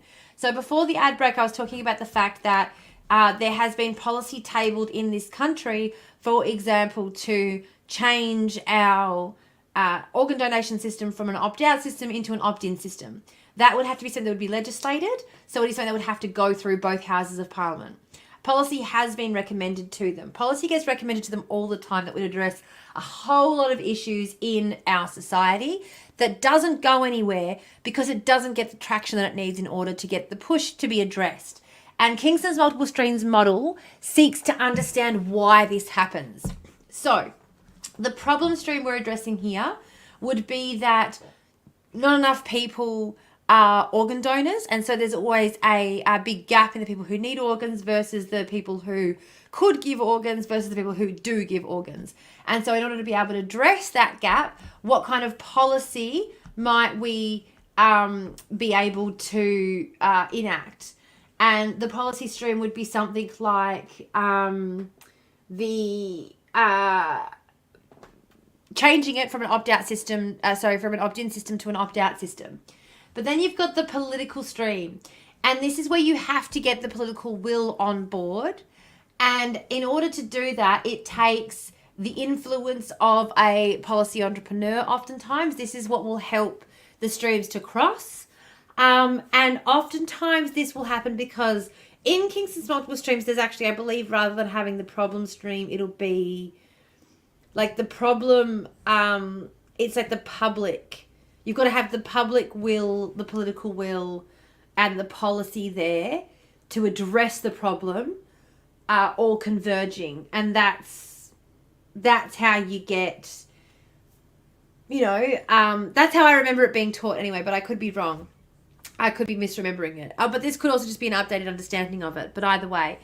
But that influencer or a policy entrepreneur, if you think about something like trying to think about, you do really well, FYI. Well, thank you. That's okay. If someone who also can't shut the fuck up, I'm asking how you manage it from a not worrying about what other people think due to a history of being muted. Ooh. Okay. That's a really good, all right, I will. Do you know what it is? Do you know what it comes down to? I actually think it comes down to the autism. I think it comes down to the autism. I don't have imposter syndrome. I know that I know what I'm talking about. And the autism's just like, well, everybody, like I keep seeing idiots out there. Well, I keep seeing dickheads out there who already half know what they're talking about, sprouting shit off. Like, why am I worried what people think about me when the only people who disagree with me are going to be people who don't know any better and need to listen and learn? The times I do get embarrassed sometimes when I'm talking about economics and I'll say shit. But the thing is, and this is the other thing as well, if you understand a concept well enough to be able to explain it to a 5-year-old. So, a lot of economists, for example, will comment on my videos and they'll say things like, I wish I could explain this to students the way that you do, because you kind of cut through a lot of the shit. Because I'll say things like, inflation as we know it didn't exist 200 years ago. It's a modern invention designed to suppress our wages, really. Like, inflation in the sense that we know it now didn't exist. And then people are like, what are you talking about? Like, because I'll say before the 19th century, and people will be like, oh, what are you talking about? Like, inflation didn't exist before the 19th century. Did you hear about the inflationary crisis of the 1850s? And literal economics professors will get on there and be like, obviously she has, because that's why she said the 19th century, and she's correct, actually. So that does help, having other people get on there and back you up. But also because I'm not trying to explain it at a philosophy level. I'm trying, or at a university level. I'm trying to explain it to people as though they're 5. And so people who understand it at a higher level, people who are experts in it, they get that. They get that I'm not talking to them. Like, on a lot of my early legal videos, before I really started simplifying the content, I would have a lot of people in my comment section constantly, and I got one of them popped up in my notifications so they remind me of it. But I would say things like, this video, for example, I would say, the written law versus living law. Law written on the books versus the living law that the police enact when they go out there in the streets. And I would have people in my comments being like, you mean de jure and de facto? I'm like, yes, you're correct. In my TikTok video, I failed to use the correct Latin terminology. Are you serious? So, no, there is no short answer, Jazzy. I'm sorry, have we met? What the fuck are you talking about? There's no such thing as a short answer. No. And so I did get a lot of people in the comments sort of correcting me, but I very, very quickly worked out that they weren't my target audience. The people who already knew this stuff weren't my target audience, so what do I care what they think of me?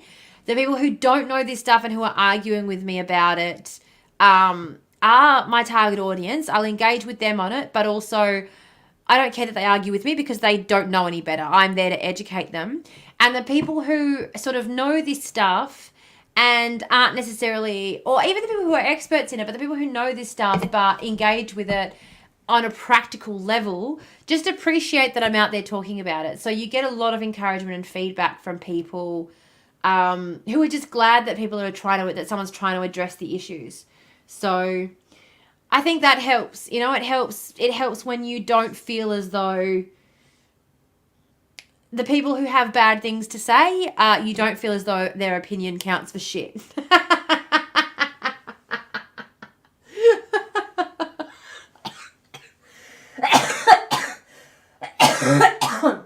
No, you didn't ask for a shorter answer. No. Agreed, you did not. Hello, Whale. How are you? You're pro-Palestine. That's enough for anyone. I don't know what that means, whether that's a good thing or not, but sure. I don't think no, you did not ask for a short answer. Correct. I don't think I would be wanting a short answer from you. No. Yeah, we know who we're dealing with, Tamara. I'm sorry. No worries. I'm happy to have frequently asked questions from the void. This is why we do the void after dark, because I can just talk about whatever the fuck I want and it doesn't. It's all good. This is what we're here for. But yeah, I think it really helps when you know why you're doing, because I think a lot of the reason people post on social media is for validation. It's for validation. And if you're trying to do it for validation, you're not going to have any luck. You're not going to get it, because it doesn't matter. There will be, like, you have 40,000 people who comment on your shit and say, like, this is fabulous. Thank you so much. You're doing the Lord's work. You're brilliant. And there'll be 5,000 who will just flood your comments with hate and negativity. So if you're doing it for validation, it doesn't matter how many people like your stuff. The people who hate you will go over and above to make sure you know that they hate you before the people who love you will even have seen your stuff on their For You page. So I think anyone who is doing political, like, you can't, anyone who says that anyone who does political content is doing it for clout chasing, you can't. You absolutely can't. There is no way, because the majority of comments you get are just hate.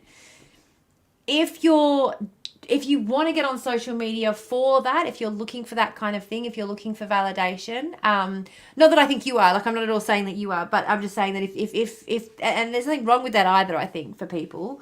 It's a valid thing. It's a valid reason for people to be on there. But yeah, choose a topic that has less controversial. Choose a topic with less controversial feelings attached to it. But yeah, I think the majority, for me in particular, I know that the only reason I bother with social media, is because I know that it is the way to be able to try and educate people politically nowadays. It's the best way. People can't afford to go to a bloody university, and the concepts and things that are taught at university, one of the things that it opened my eyes to more than anything is how easily disseminated those ideas would be and how tightly the university protects them. The majority of the emails that I got from the university while I was at uni were around plagiarism, they weren't worried about us copying work off the internet or stuff. Students were getting in trouble for taking notes and stuff that they had written based on university lectures and selling them online. Copyright infringement. Students were getting in trouble for copyright infringement, for infringing on the university's intellectual property, for selling the notes that they had made. That is what I heard from the university more than anything else. And one of my classmates did time for physically assaulting another student. Like, literally, one of my classmates was not able to finish out their degree because they did time. And the thing I heard from the university about the most during my time there was about how students shouldn't sell their lecture notes online. Did you hear, when you were at uni, did you hear a lot about how students were selling lecture notes and lab notes and things online? You got warned off about that as well? You were only there a semester. You were there one semester. It is the thing they care about more than anything, because it would be so easy to give everybody that information. It would be so easily disseminated. It's not.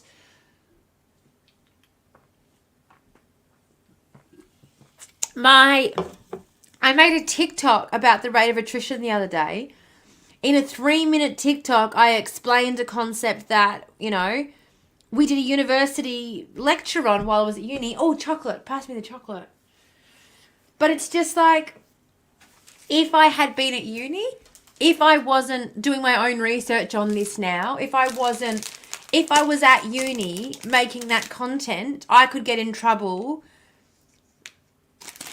And it's like, okay, now I can't because I'm not in any way associated with them, and I'm going off and doing my own research, but while I was there, if I had copied and pasted the information from my slides at uni, not the slides from uni, but like the graphs that I used came from the same website that they used to make the same slides at uni. So I could have used the same graphs that they used and then gotten in trouble for copyright infringement. You know what I mean?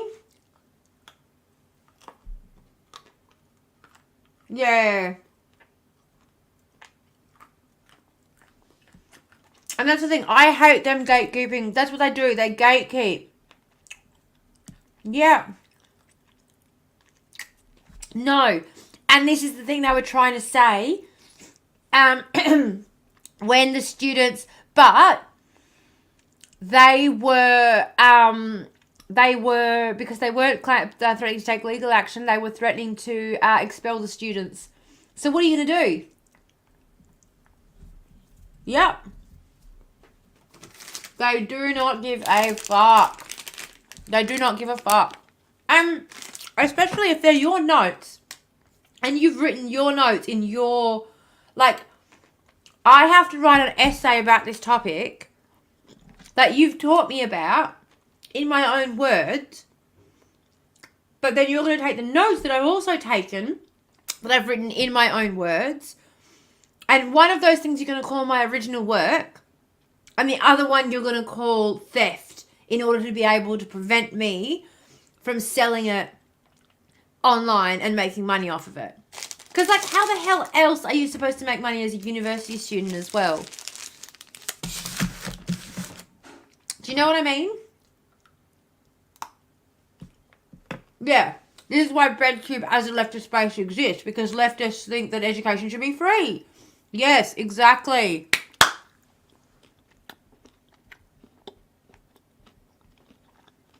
You should make your own graphs anyway. Liam? No. Absolutely not. Not if you are...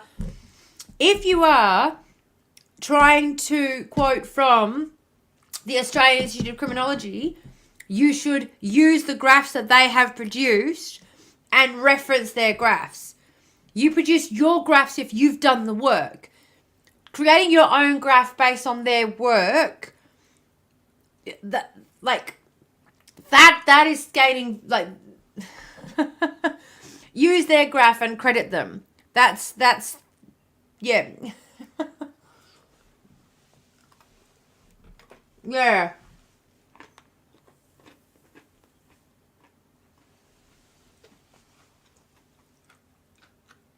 Oh, that's a good idea.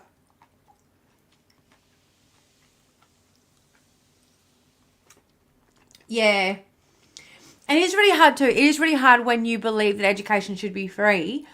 And in order to, which is one of the reasons that I've only got one video up on my Ko-fi behind a paywall. Because in order to try and educate for free, you still have to try and be able to monetize your content somehow. And particularly down under, it's very, very difficult to do it. There aren't really any natural ways to do it. Or like organic. You kind of really have to... You got to get creative. You've got to get really, really, really creative with it and look for those gaps to exploit.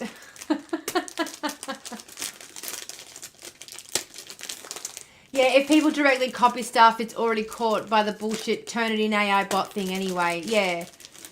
Yeah, absolutely. But when people say you should create your own graphs, it's like only if it's your doing the research. Like if you're creating the research, yes. But if you're quoting somebody else's research, then no, you should use their graph.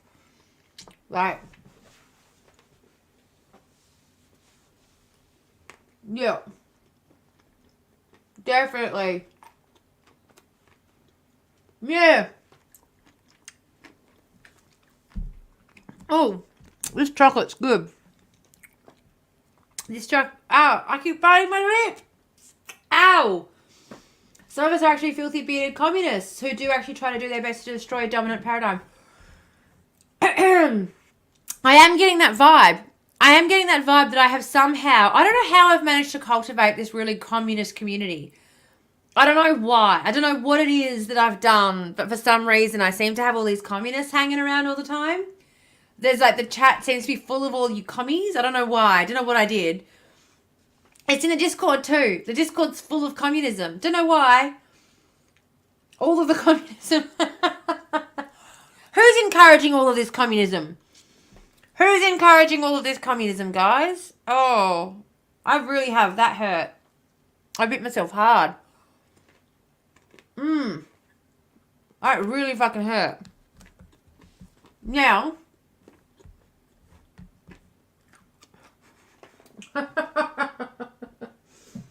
Yeah. Anyone would think that communism may be the only chance for human survival or something. Don't know why we would think that. Now,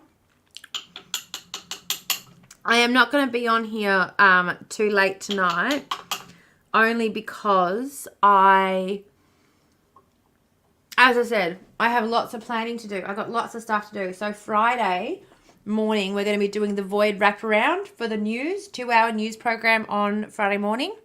And then I will also stream it to the Void for the first few episodes so that people know that's going on.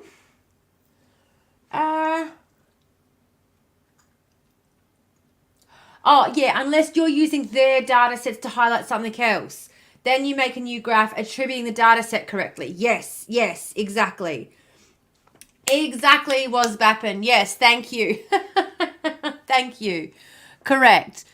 You make and the thing is too as well, if you're trying to show correlation from a data set that you've collected, you want to make sure that that's very, very clearly distinguished between the two as well. So I would even, and most people would too, they would include the original graph separately as a source as well for reference, to show the difference.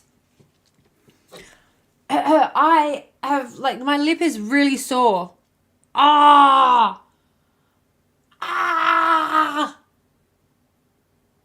you know, in the criminology textbook, like the intro to criminology textbook, they've literally got an entire chapter just on how to get an ice cube. But then I have to get up and it's all the way over there. Like the fridge is 2 arms lengths away. My house, I keep thinking my house is so big. Every time I have to clean it, it feels massive. And then whenever I have to get up to go get something, I'm like, oh, it's literally 10 steps from one end to the other. It's not that big. I can calm down. It just feels massive when I've got the vacuum in hand, that's all. Pepsi friend, where are you?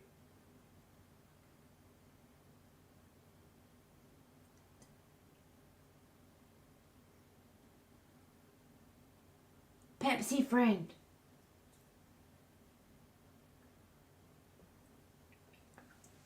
I've lost my Pepsi friend. Get someone to move the fridge closer. That is the solution. You're correct. Oh, sorry. Cough, cough, cough. Okay.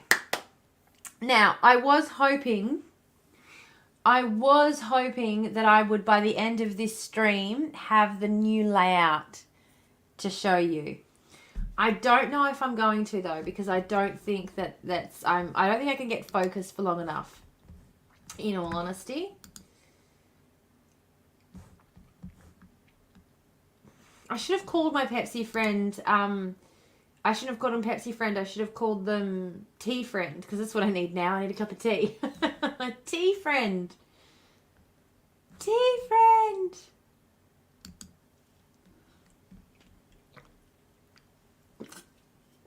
So yes, next live. Where happened to you, T friend? You disappeared. Oh, here you go. Oh, are they asleep? Almost. Thanks. I like my tea friend. They're a good friend. Why am I so far out of screen, honestly? Go do what you need to do when you need to. We could all cope. No, you're all good, mate. I'm fine. I'm fine. I'm actually really excited. I'm excited to get this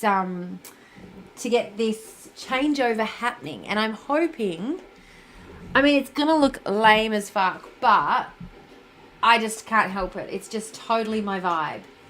It's totally my vibe. I'm a pastel girly. What can I say? I'm a pastel girly. Ooh.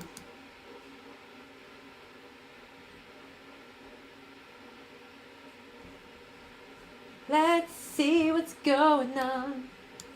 I could fiddle around on this thing for hours though. That's the worst part. I could honestly spend days just fiddling around with Streamlabs, honestly.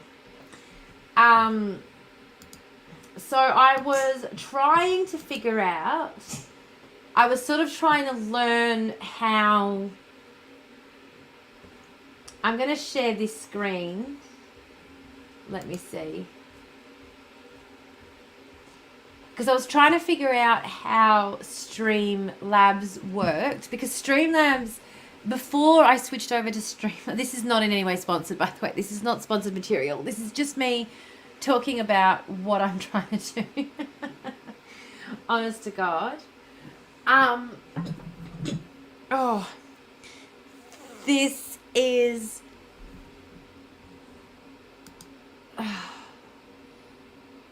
literally, there we go. So I was using the Stream Elements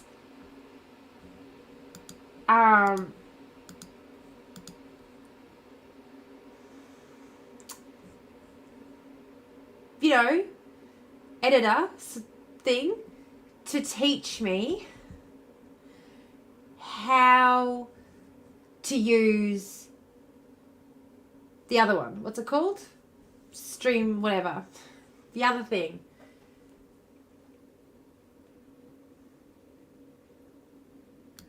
Oh, I don't understand any of this shit anymore. Here we go. Perfect. All right.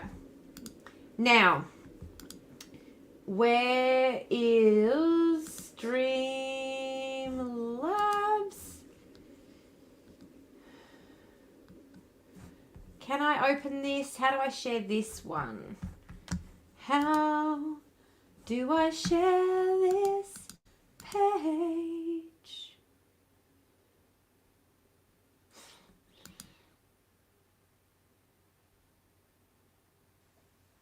I've only done one thing so far. I've only got like one thing going.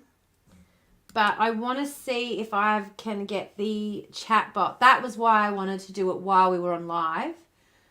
I wanted to see if I could get the chat bot happening. So I'm just going to add the chat bot in here. Ha ha ha. Video collab cam.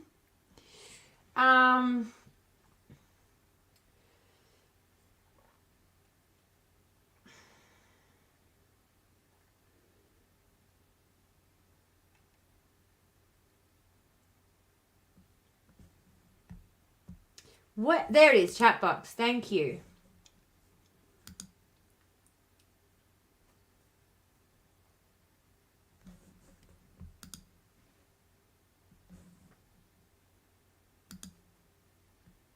Okay.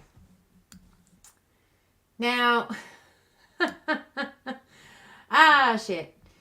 Now, I gotta be honest, I'm not 100% sure how So I've got the chat box set up.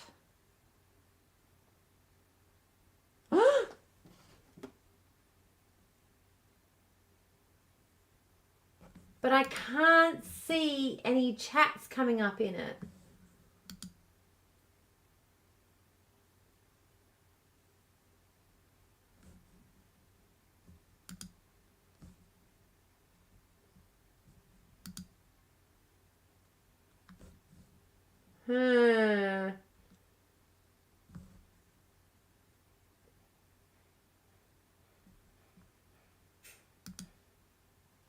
No, not working. Oh, it could just be actually that no one has said anything in the chat. Let me see. I'll just send a test message on here and see if it connects. Hello.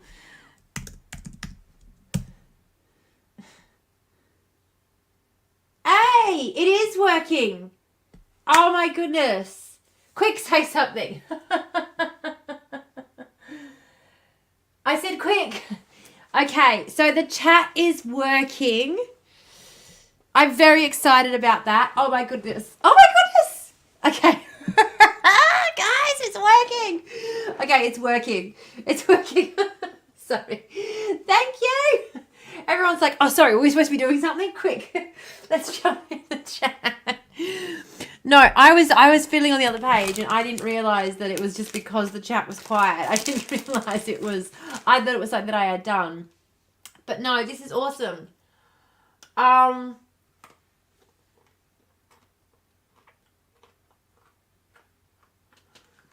just got to figure out how to remove the Restream bot from it. Because the Restream bot is also posting in there.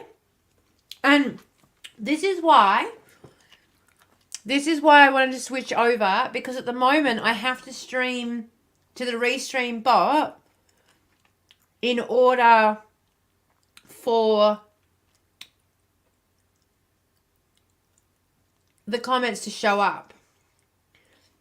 So by moving over to this other platform, I don't have to do that anymore.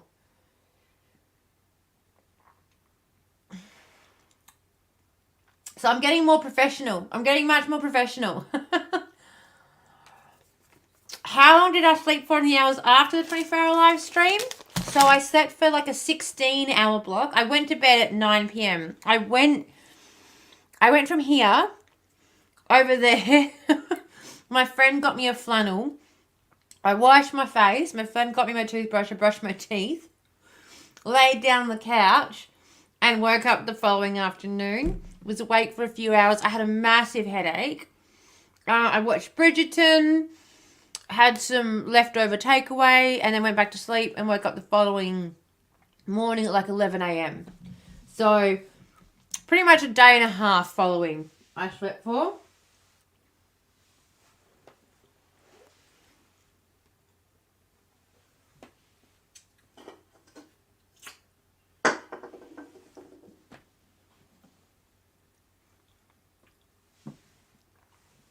Pepsi friend.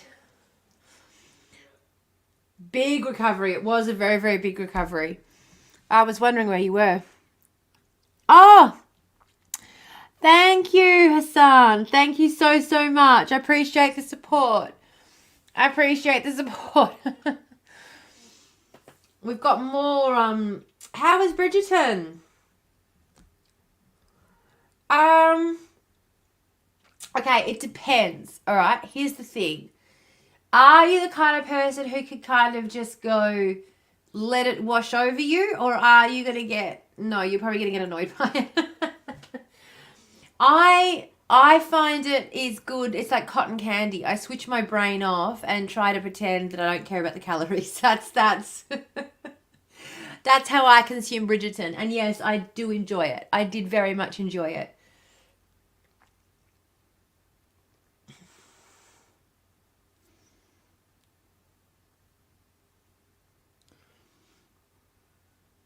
Right, no, I'll ignore it then. Yeah. Yeah. It's very much brain switch off material for me. Very, very, very much so. I am so excited. I can't tell you how excited I am that this chat is working. All right. So now that the chat's working, that was pretty much the only thing I was really worried about before switching over to this new program. So now that I know that chat is connected and working, because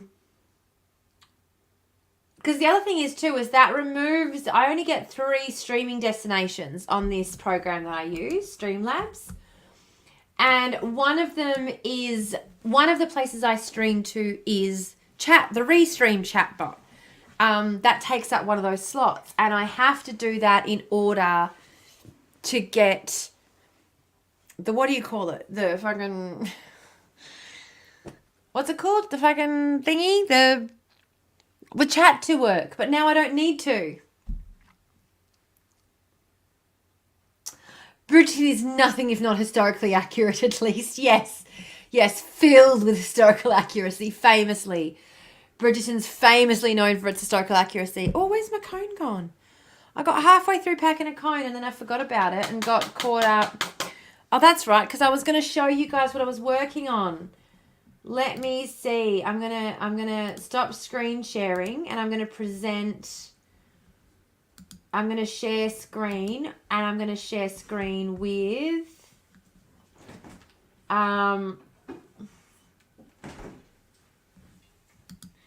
where is it? Here we go.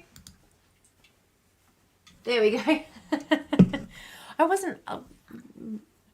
I mean, my tea's not here, just saying. But I was asking where you were because you're not here. I'm not codependent on my emotional support friend. It's fine. My emotional support Pepsi friend. Okay. And now I've lost you guys again. There you are. Found you again. There we are. How cool is that? I've got the chat working. It's chatception. It's chatception. It's chatception. Hello.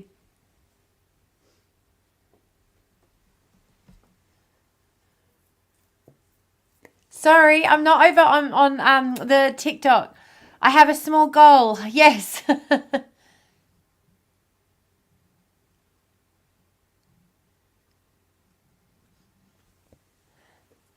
Oh, if you send me the message, Hassan, have you got a can you send me that through in a message? I've got a list. So at the moment, I've got someone's GoFundMe we're trying to promote. But as soon as we've reached the goal, I've got a list of people that of GoFundMes I'm promoting. So if you send me through a message, send me through a message and I will make a video. I'm working through the list of messages that I've been sent. So I've had about 30 different people all reach out to me. And I'm working through them all. I am working through them all. So I will get to your message. I will 100% get to your message. Definitely. Need more chat windows. Do I? How many chat windows? Good night. Yes, don't forget to punch Narcies. Very, very good. Going to go have a crash. Have a lovely evening yourself, good sir. Absolutely. I'm only going to be on here probably for another 20 minutes because it's Wednesday night and I don't usually stream for any more than sort of 3 hours on a Wednesday night. That's what the Void After Dark is. It's just chaos vibes and good times. I'm going to grind up some more. Sorry, guys. Yeah, needs more chat windows. I am feeling pretty impressed with Chatception. I'm going to mix this up, though. I want to try the Cinderella and beards. Need more beards. I'm going to try the Cinderella Haze, definitely.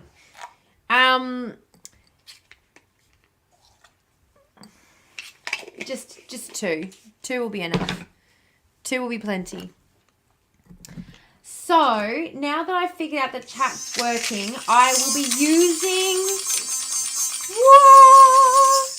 It's Bong ASMR. You want to sit over here with me? Yeah, no one can see you. You're fine. You're protected. Your identity is protected, good sir. You can even smoke a... I usually go sit over there when I need to...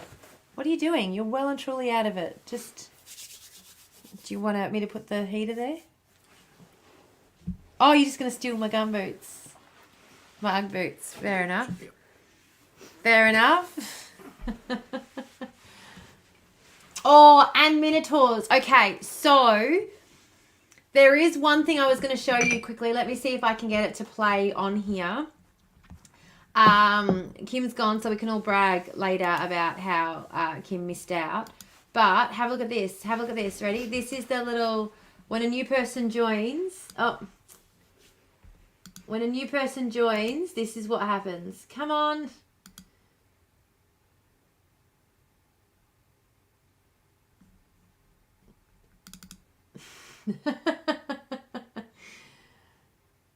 I needed to play. I needed to play so I can show you. Come on. There it is. Nope, that's not the right one. Nope. There it is. Can you see that? I should check that you can see it before I start getting all excited. Like, there it is. You can see it now. And you're like, no, we can't see it. Oh, no, you can't see it. Yep, that didn't work at all. Awesome.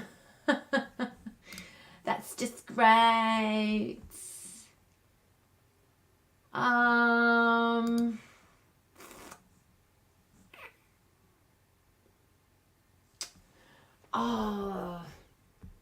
I'm excited. I want to show you, and I'm annoyed that I can't. It's really annoying. Oh well. Oh well, we'll just have to wait till it's live and someone joins. It'll be a nice surprise. It'll be a nice surprise. And I've got lots of other little bits and pieces that I've been working on, including the most awkward of all, a little face. Who wants to see my little face that I've been working on? This is even worse. You ready? This is how I can show you. This is how I can show you what it does. This here is what it does. You ready? I'm going to share this screen.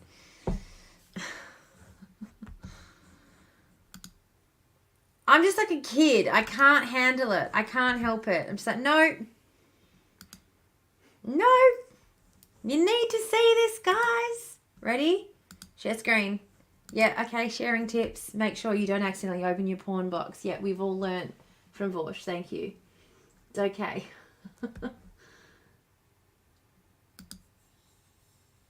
Here it is. You ready? Ready? Play! That's what happens. It's going to pop up on the screen when someone new joins us. Yeah, okay, I know that wasn't that exciting, but I'm really excited. And I'm also going to show you in a minute. I'll show you the screen that I've got for the new screen. Well, no, you can actually wait. You can wait till, what day is it? What day is it? We're doing it Friday.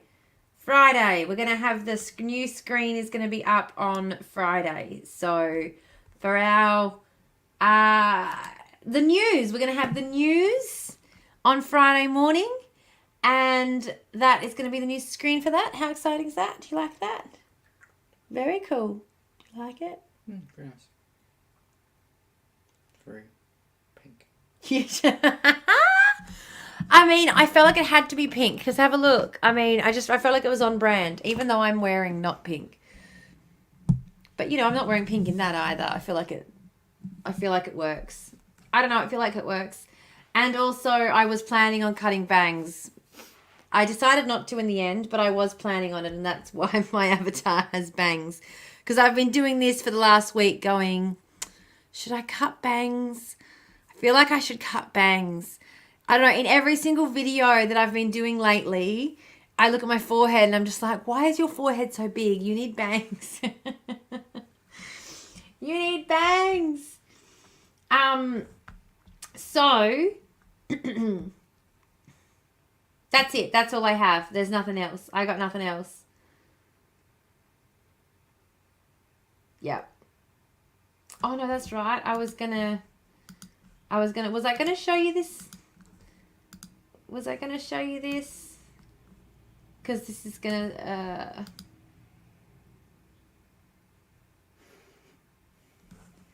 Dunno. Maybe I'll save it. Yeah. I'm gonna save it. Thank you, Juzzy. I knew you'd appreciate it. So, I got about 9 more minutes before the end, and I'm just wondering, were there any subjects that I said I would get back to that I didn't? I'm about to do another bonus content time, and I know, the ad starts in 14 minutes, so probably after that ad, I'm probably going to jump off.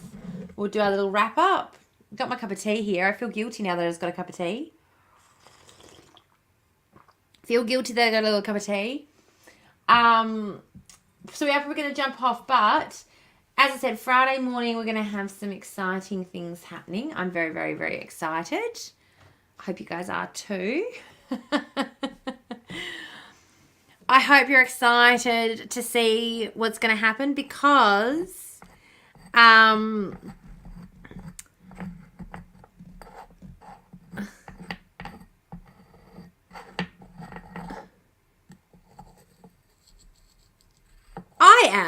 I'm excited to see what's going to happen.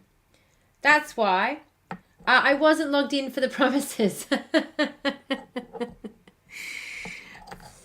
Fair.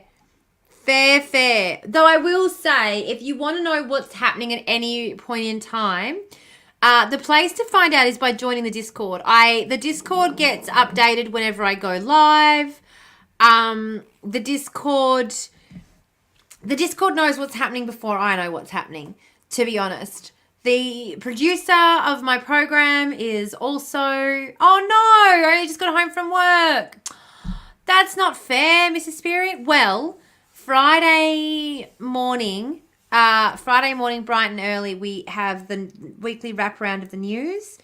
And then we are going to have our new podcast starting. It's going to be podcast and also live stream. So we're going to live stream it, but only on Twitch. And then it's going to be available as a podcast everywhere. So that is going to be happening on Friday. So if you are around, it'll be very exciting to see you there. T is channeling Big Kev. Am I? I haven't heard that reference in a long time. I wasn't logged in for the promises. I do. I am going to show you. I'm going to show you a little bit. I got to show you, okay? I got to show you. Ready?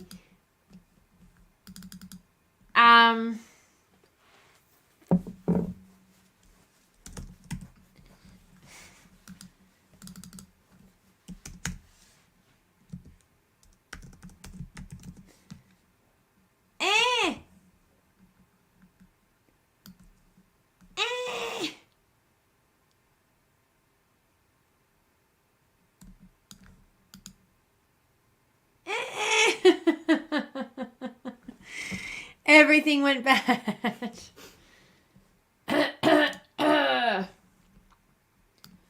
Oh. Everything went wrong the minute I decided I was going to cave and show everyone because I'm an excitable little kid who can't help myself. I'm an excitable little kid who can't help themselves.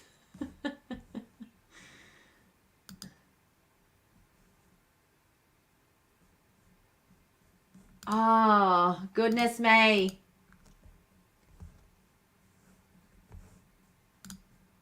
Ah! Okay, I'm going to fix it and then I'm going to show it to you. I am. Do you know what? I need to do a cone first. That's why. Bone cone. Stream. Do you know how much I want to... Oh, do you know how much I want to scream? But I'm not going to because I'm an adult. And it's frowned upon when you're over a certain age to just lose your shit.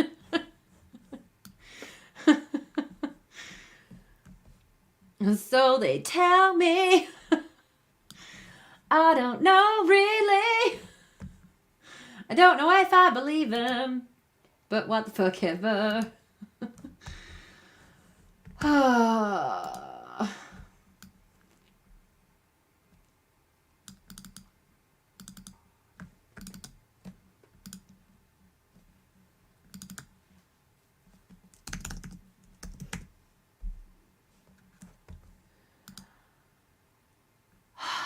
Does everyone like my singing? I will. Hang on. I'm gonna join. I'm gonna follow you back now, Hassan, so that I don't lose your message. There you go. I followed you back so that I don't lose your message. Thank you for reaching out. I'll be in touch soon. As I said, I'm working my way through. I'm working my way through because I have been getting a lot of messages, believe it or not.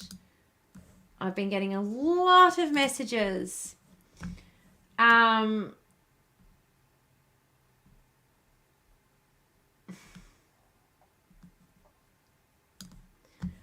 Why is it waiting? Did I interrupt you masturbating? I feel like that's it. I feel like that's the answer. This is why I got to warn people not to try and join my stream on a Wednesday, because I feel like they expect a certain level of professionalism, and I'm just like, that's not the vibes on this particular night. That's not what we do after dark.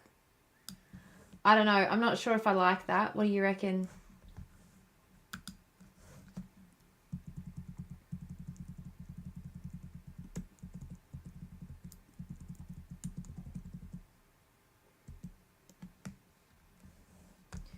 Needs to be a lighter, even brighter. Lighter and brighter.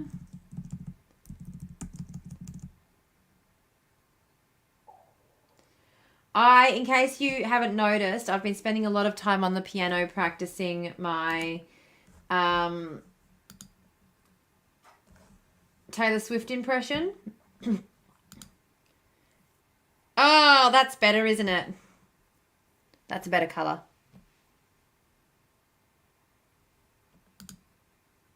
You don't even know what I'm talking about, do you? All right. I'm going to share it. I'm going to share it because I got it fixed. And so now I'm going to share it. And then I'm going to go. And then I'm going to go. Ready? Ready?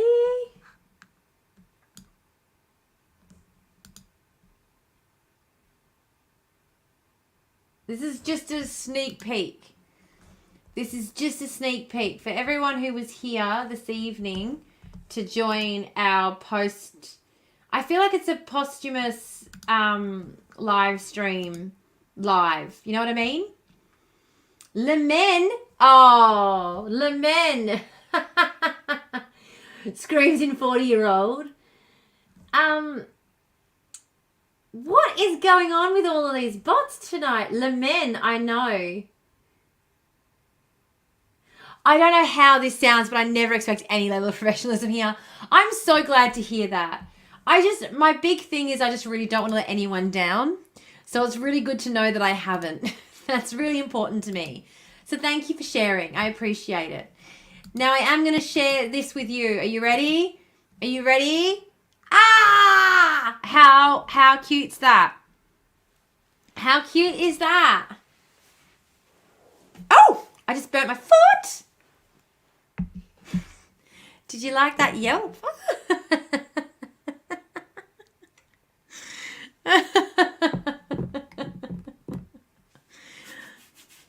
Do you like it? It's not 100% finished yet. I've got to finish the gradient on the chat box because it's not quite there. Like, it's looking very flat.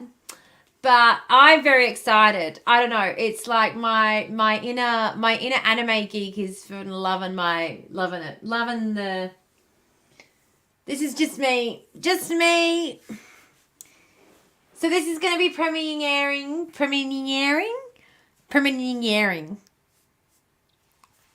You cold?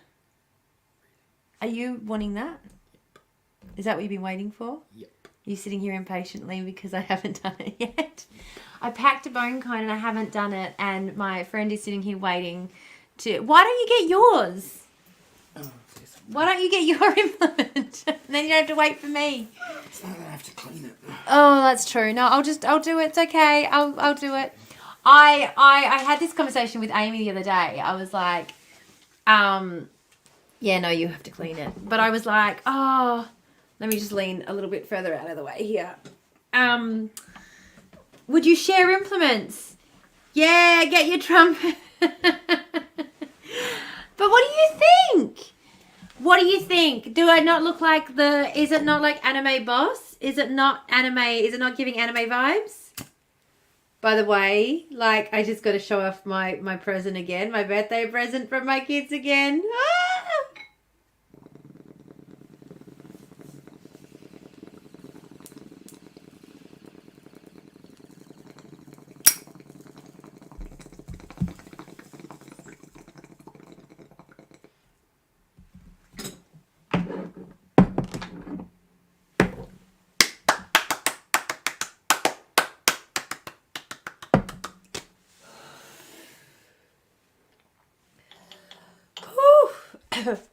I feel like we should put the heater in between us. Ideal. I don't know. I don't know what you guys think, but I like it. I like it. And if anybody disagrees, feel free to volunteer to make me something better. Anyone disagrees, feel free to offer to make me something better.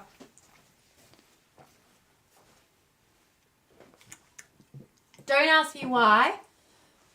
But I was just feeling like there were a couple of different options that were very, very popular and I was getting inspired by. And there was lots of neon.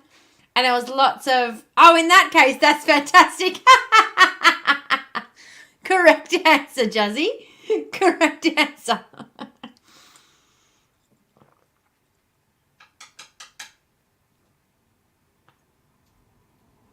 Oof. Woo.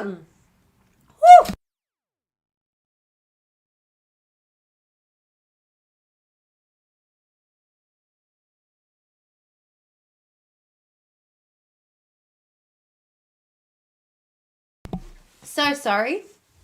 Dying a little bit. But be honest, it's cute. Come on, and I designed that little anime. That's me. Does it not look like me? Does it not look like me in my little headphone, my one little headphone on?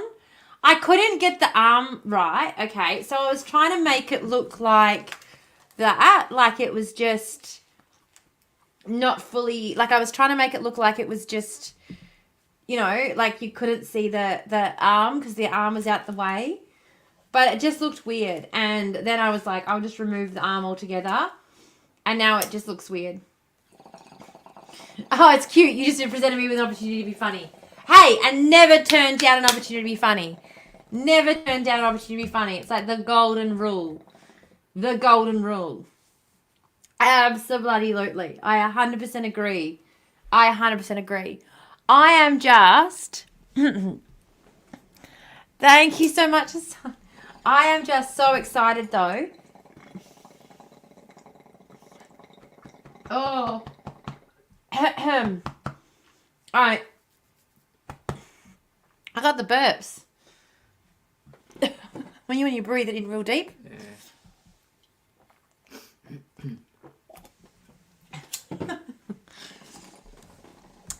So I also was thinking though. Oh.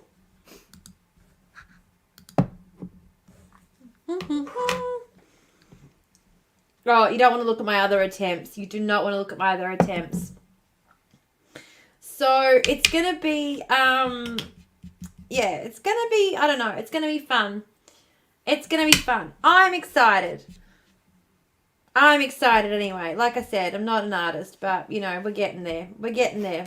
We're getting bits and pieces. I feel like it's cool. And again, I'm going to do the communist thing, of course, and make it freely available, whatever I create on here. But, whew. I love the fact that I got this. I love the fact It's giving shonen protagonist.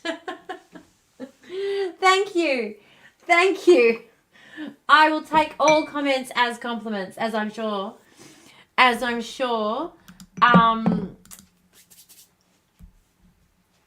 What do you call it? Flippin' heck. As I know that is how they are all intended. What was I looking for?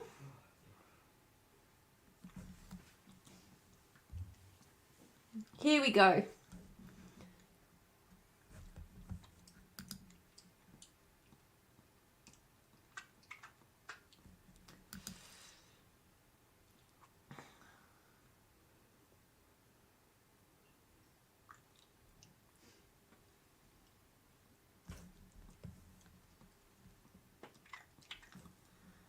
Oh, far out. There's so many little bits and pieces. And you know what? That has just hit me like a fucking freight train. Oh, add in progress. Yay! Yay!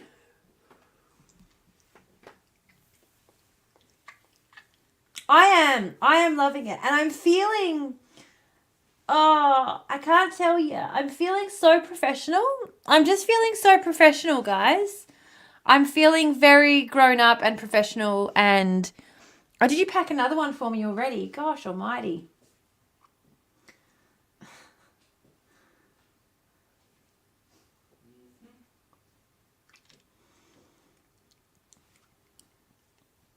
Gosh almighty.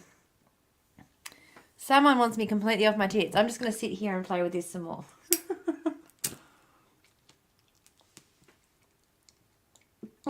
Oh! Oh! I can't help it. It's just so much fun.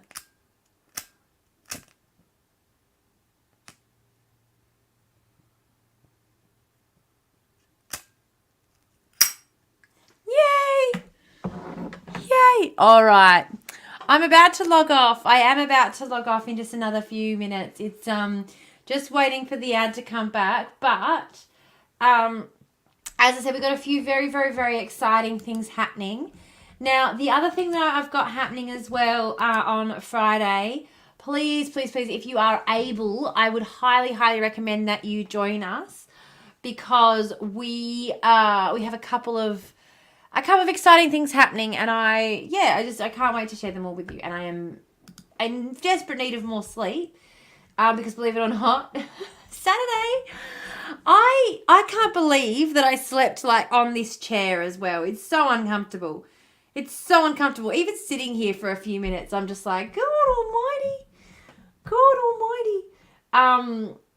But yeah, it was anyway, whatever. It is what it is. Now, yeah, so Friday, if you are able to join us, please do so. It's going to be a lot of fun. I'm going to be on from 10 a.m. Eastern Standard Time. Oh, no. Sorry, I'm going to be on from 10 a.m. Australian Western Standard Time, which is midday Australian Eastern Standard Time. And then from about, I'm not sure what time in the afternoon, we're going to be live streaming. I'll announce the time a little bit closer, but it will be available, as I said, in a podcast format in all the places where podcasts are available, in all of the podcast places by Saturday morning. So very exciting. Oh, no, Monday morning, not Saturday morning. Monday morning. That's so autistic of you. Thank you. I know from experience, if I want sleep anywhere, yeah, 100%. 100%. And it's so funny because everyone's like, how do you do it? And I'm like, I just lay there really, really still until I fall asleep. That's how I do it. Bed of nails, etc. Deaths and neurospicy invention. I reckon, because there is, I swear, it's probably one of those things that people, especially when you're on a hyperfixation, it's probably one of those things that when like hikers and shit and like adventurers were really on a mission and they would be sleeping on rocks and shit, and the poor team who were just the hired help would be like, what the fuck's with these people? And it's just like, it's like the neurospicy superpowers of being able to sleep anywhere and hyperfixation on something that you give a lot more care about than your comfort. Absolutely. Absolutely. All right. Well, it is now after 9 o'clock, and I have I've been streaming for a little bit longer than I didn't sign on as early as I was planning to this evening, so I do apologize. I was planning on signing on at 6 o'clock my time, so earlier for the Eastern States guys. I unfortunately was not able to. Kids come first as they rightly should, but it is what it is.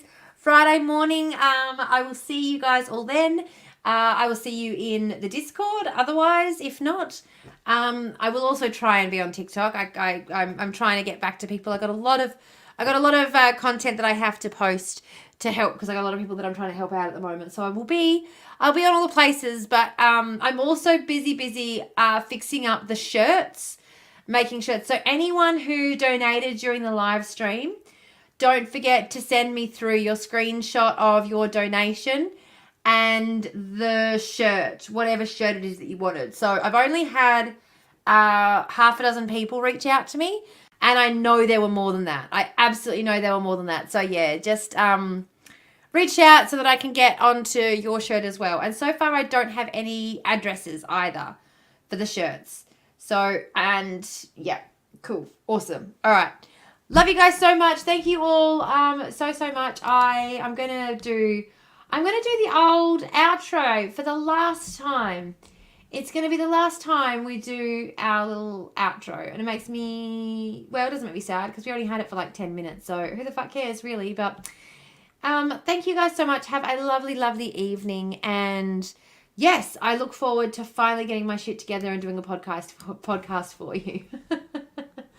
Love you all so much. Have a lovely evening. I miss you already.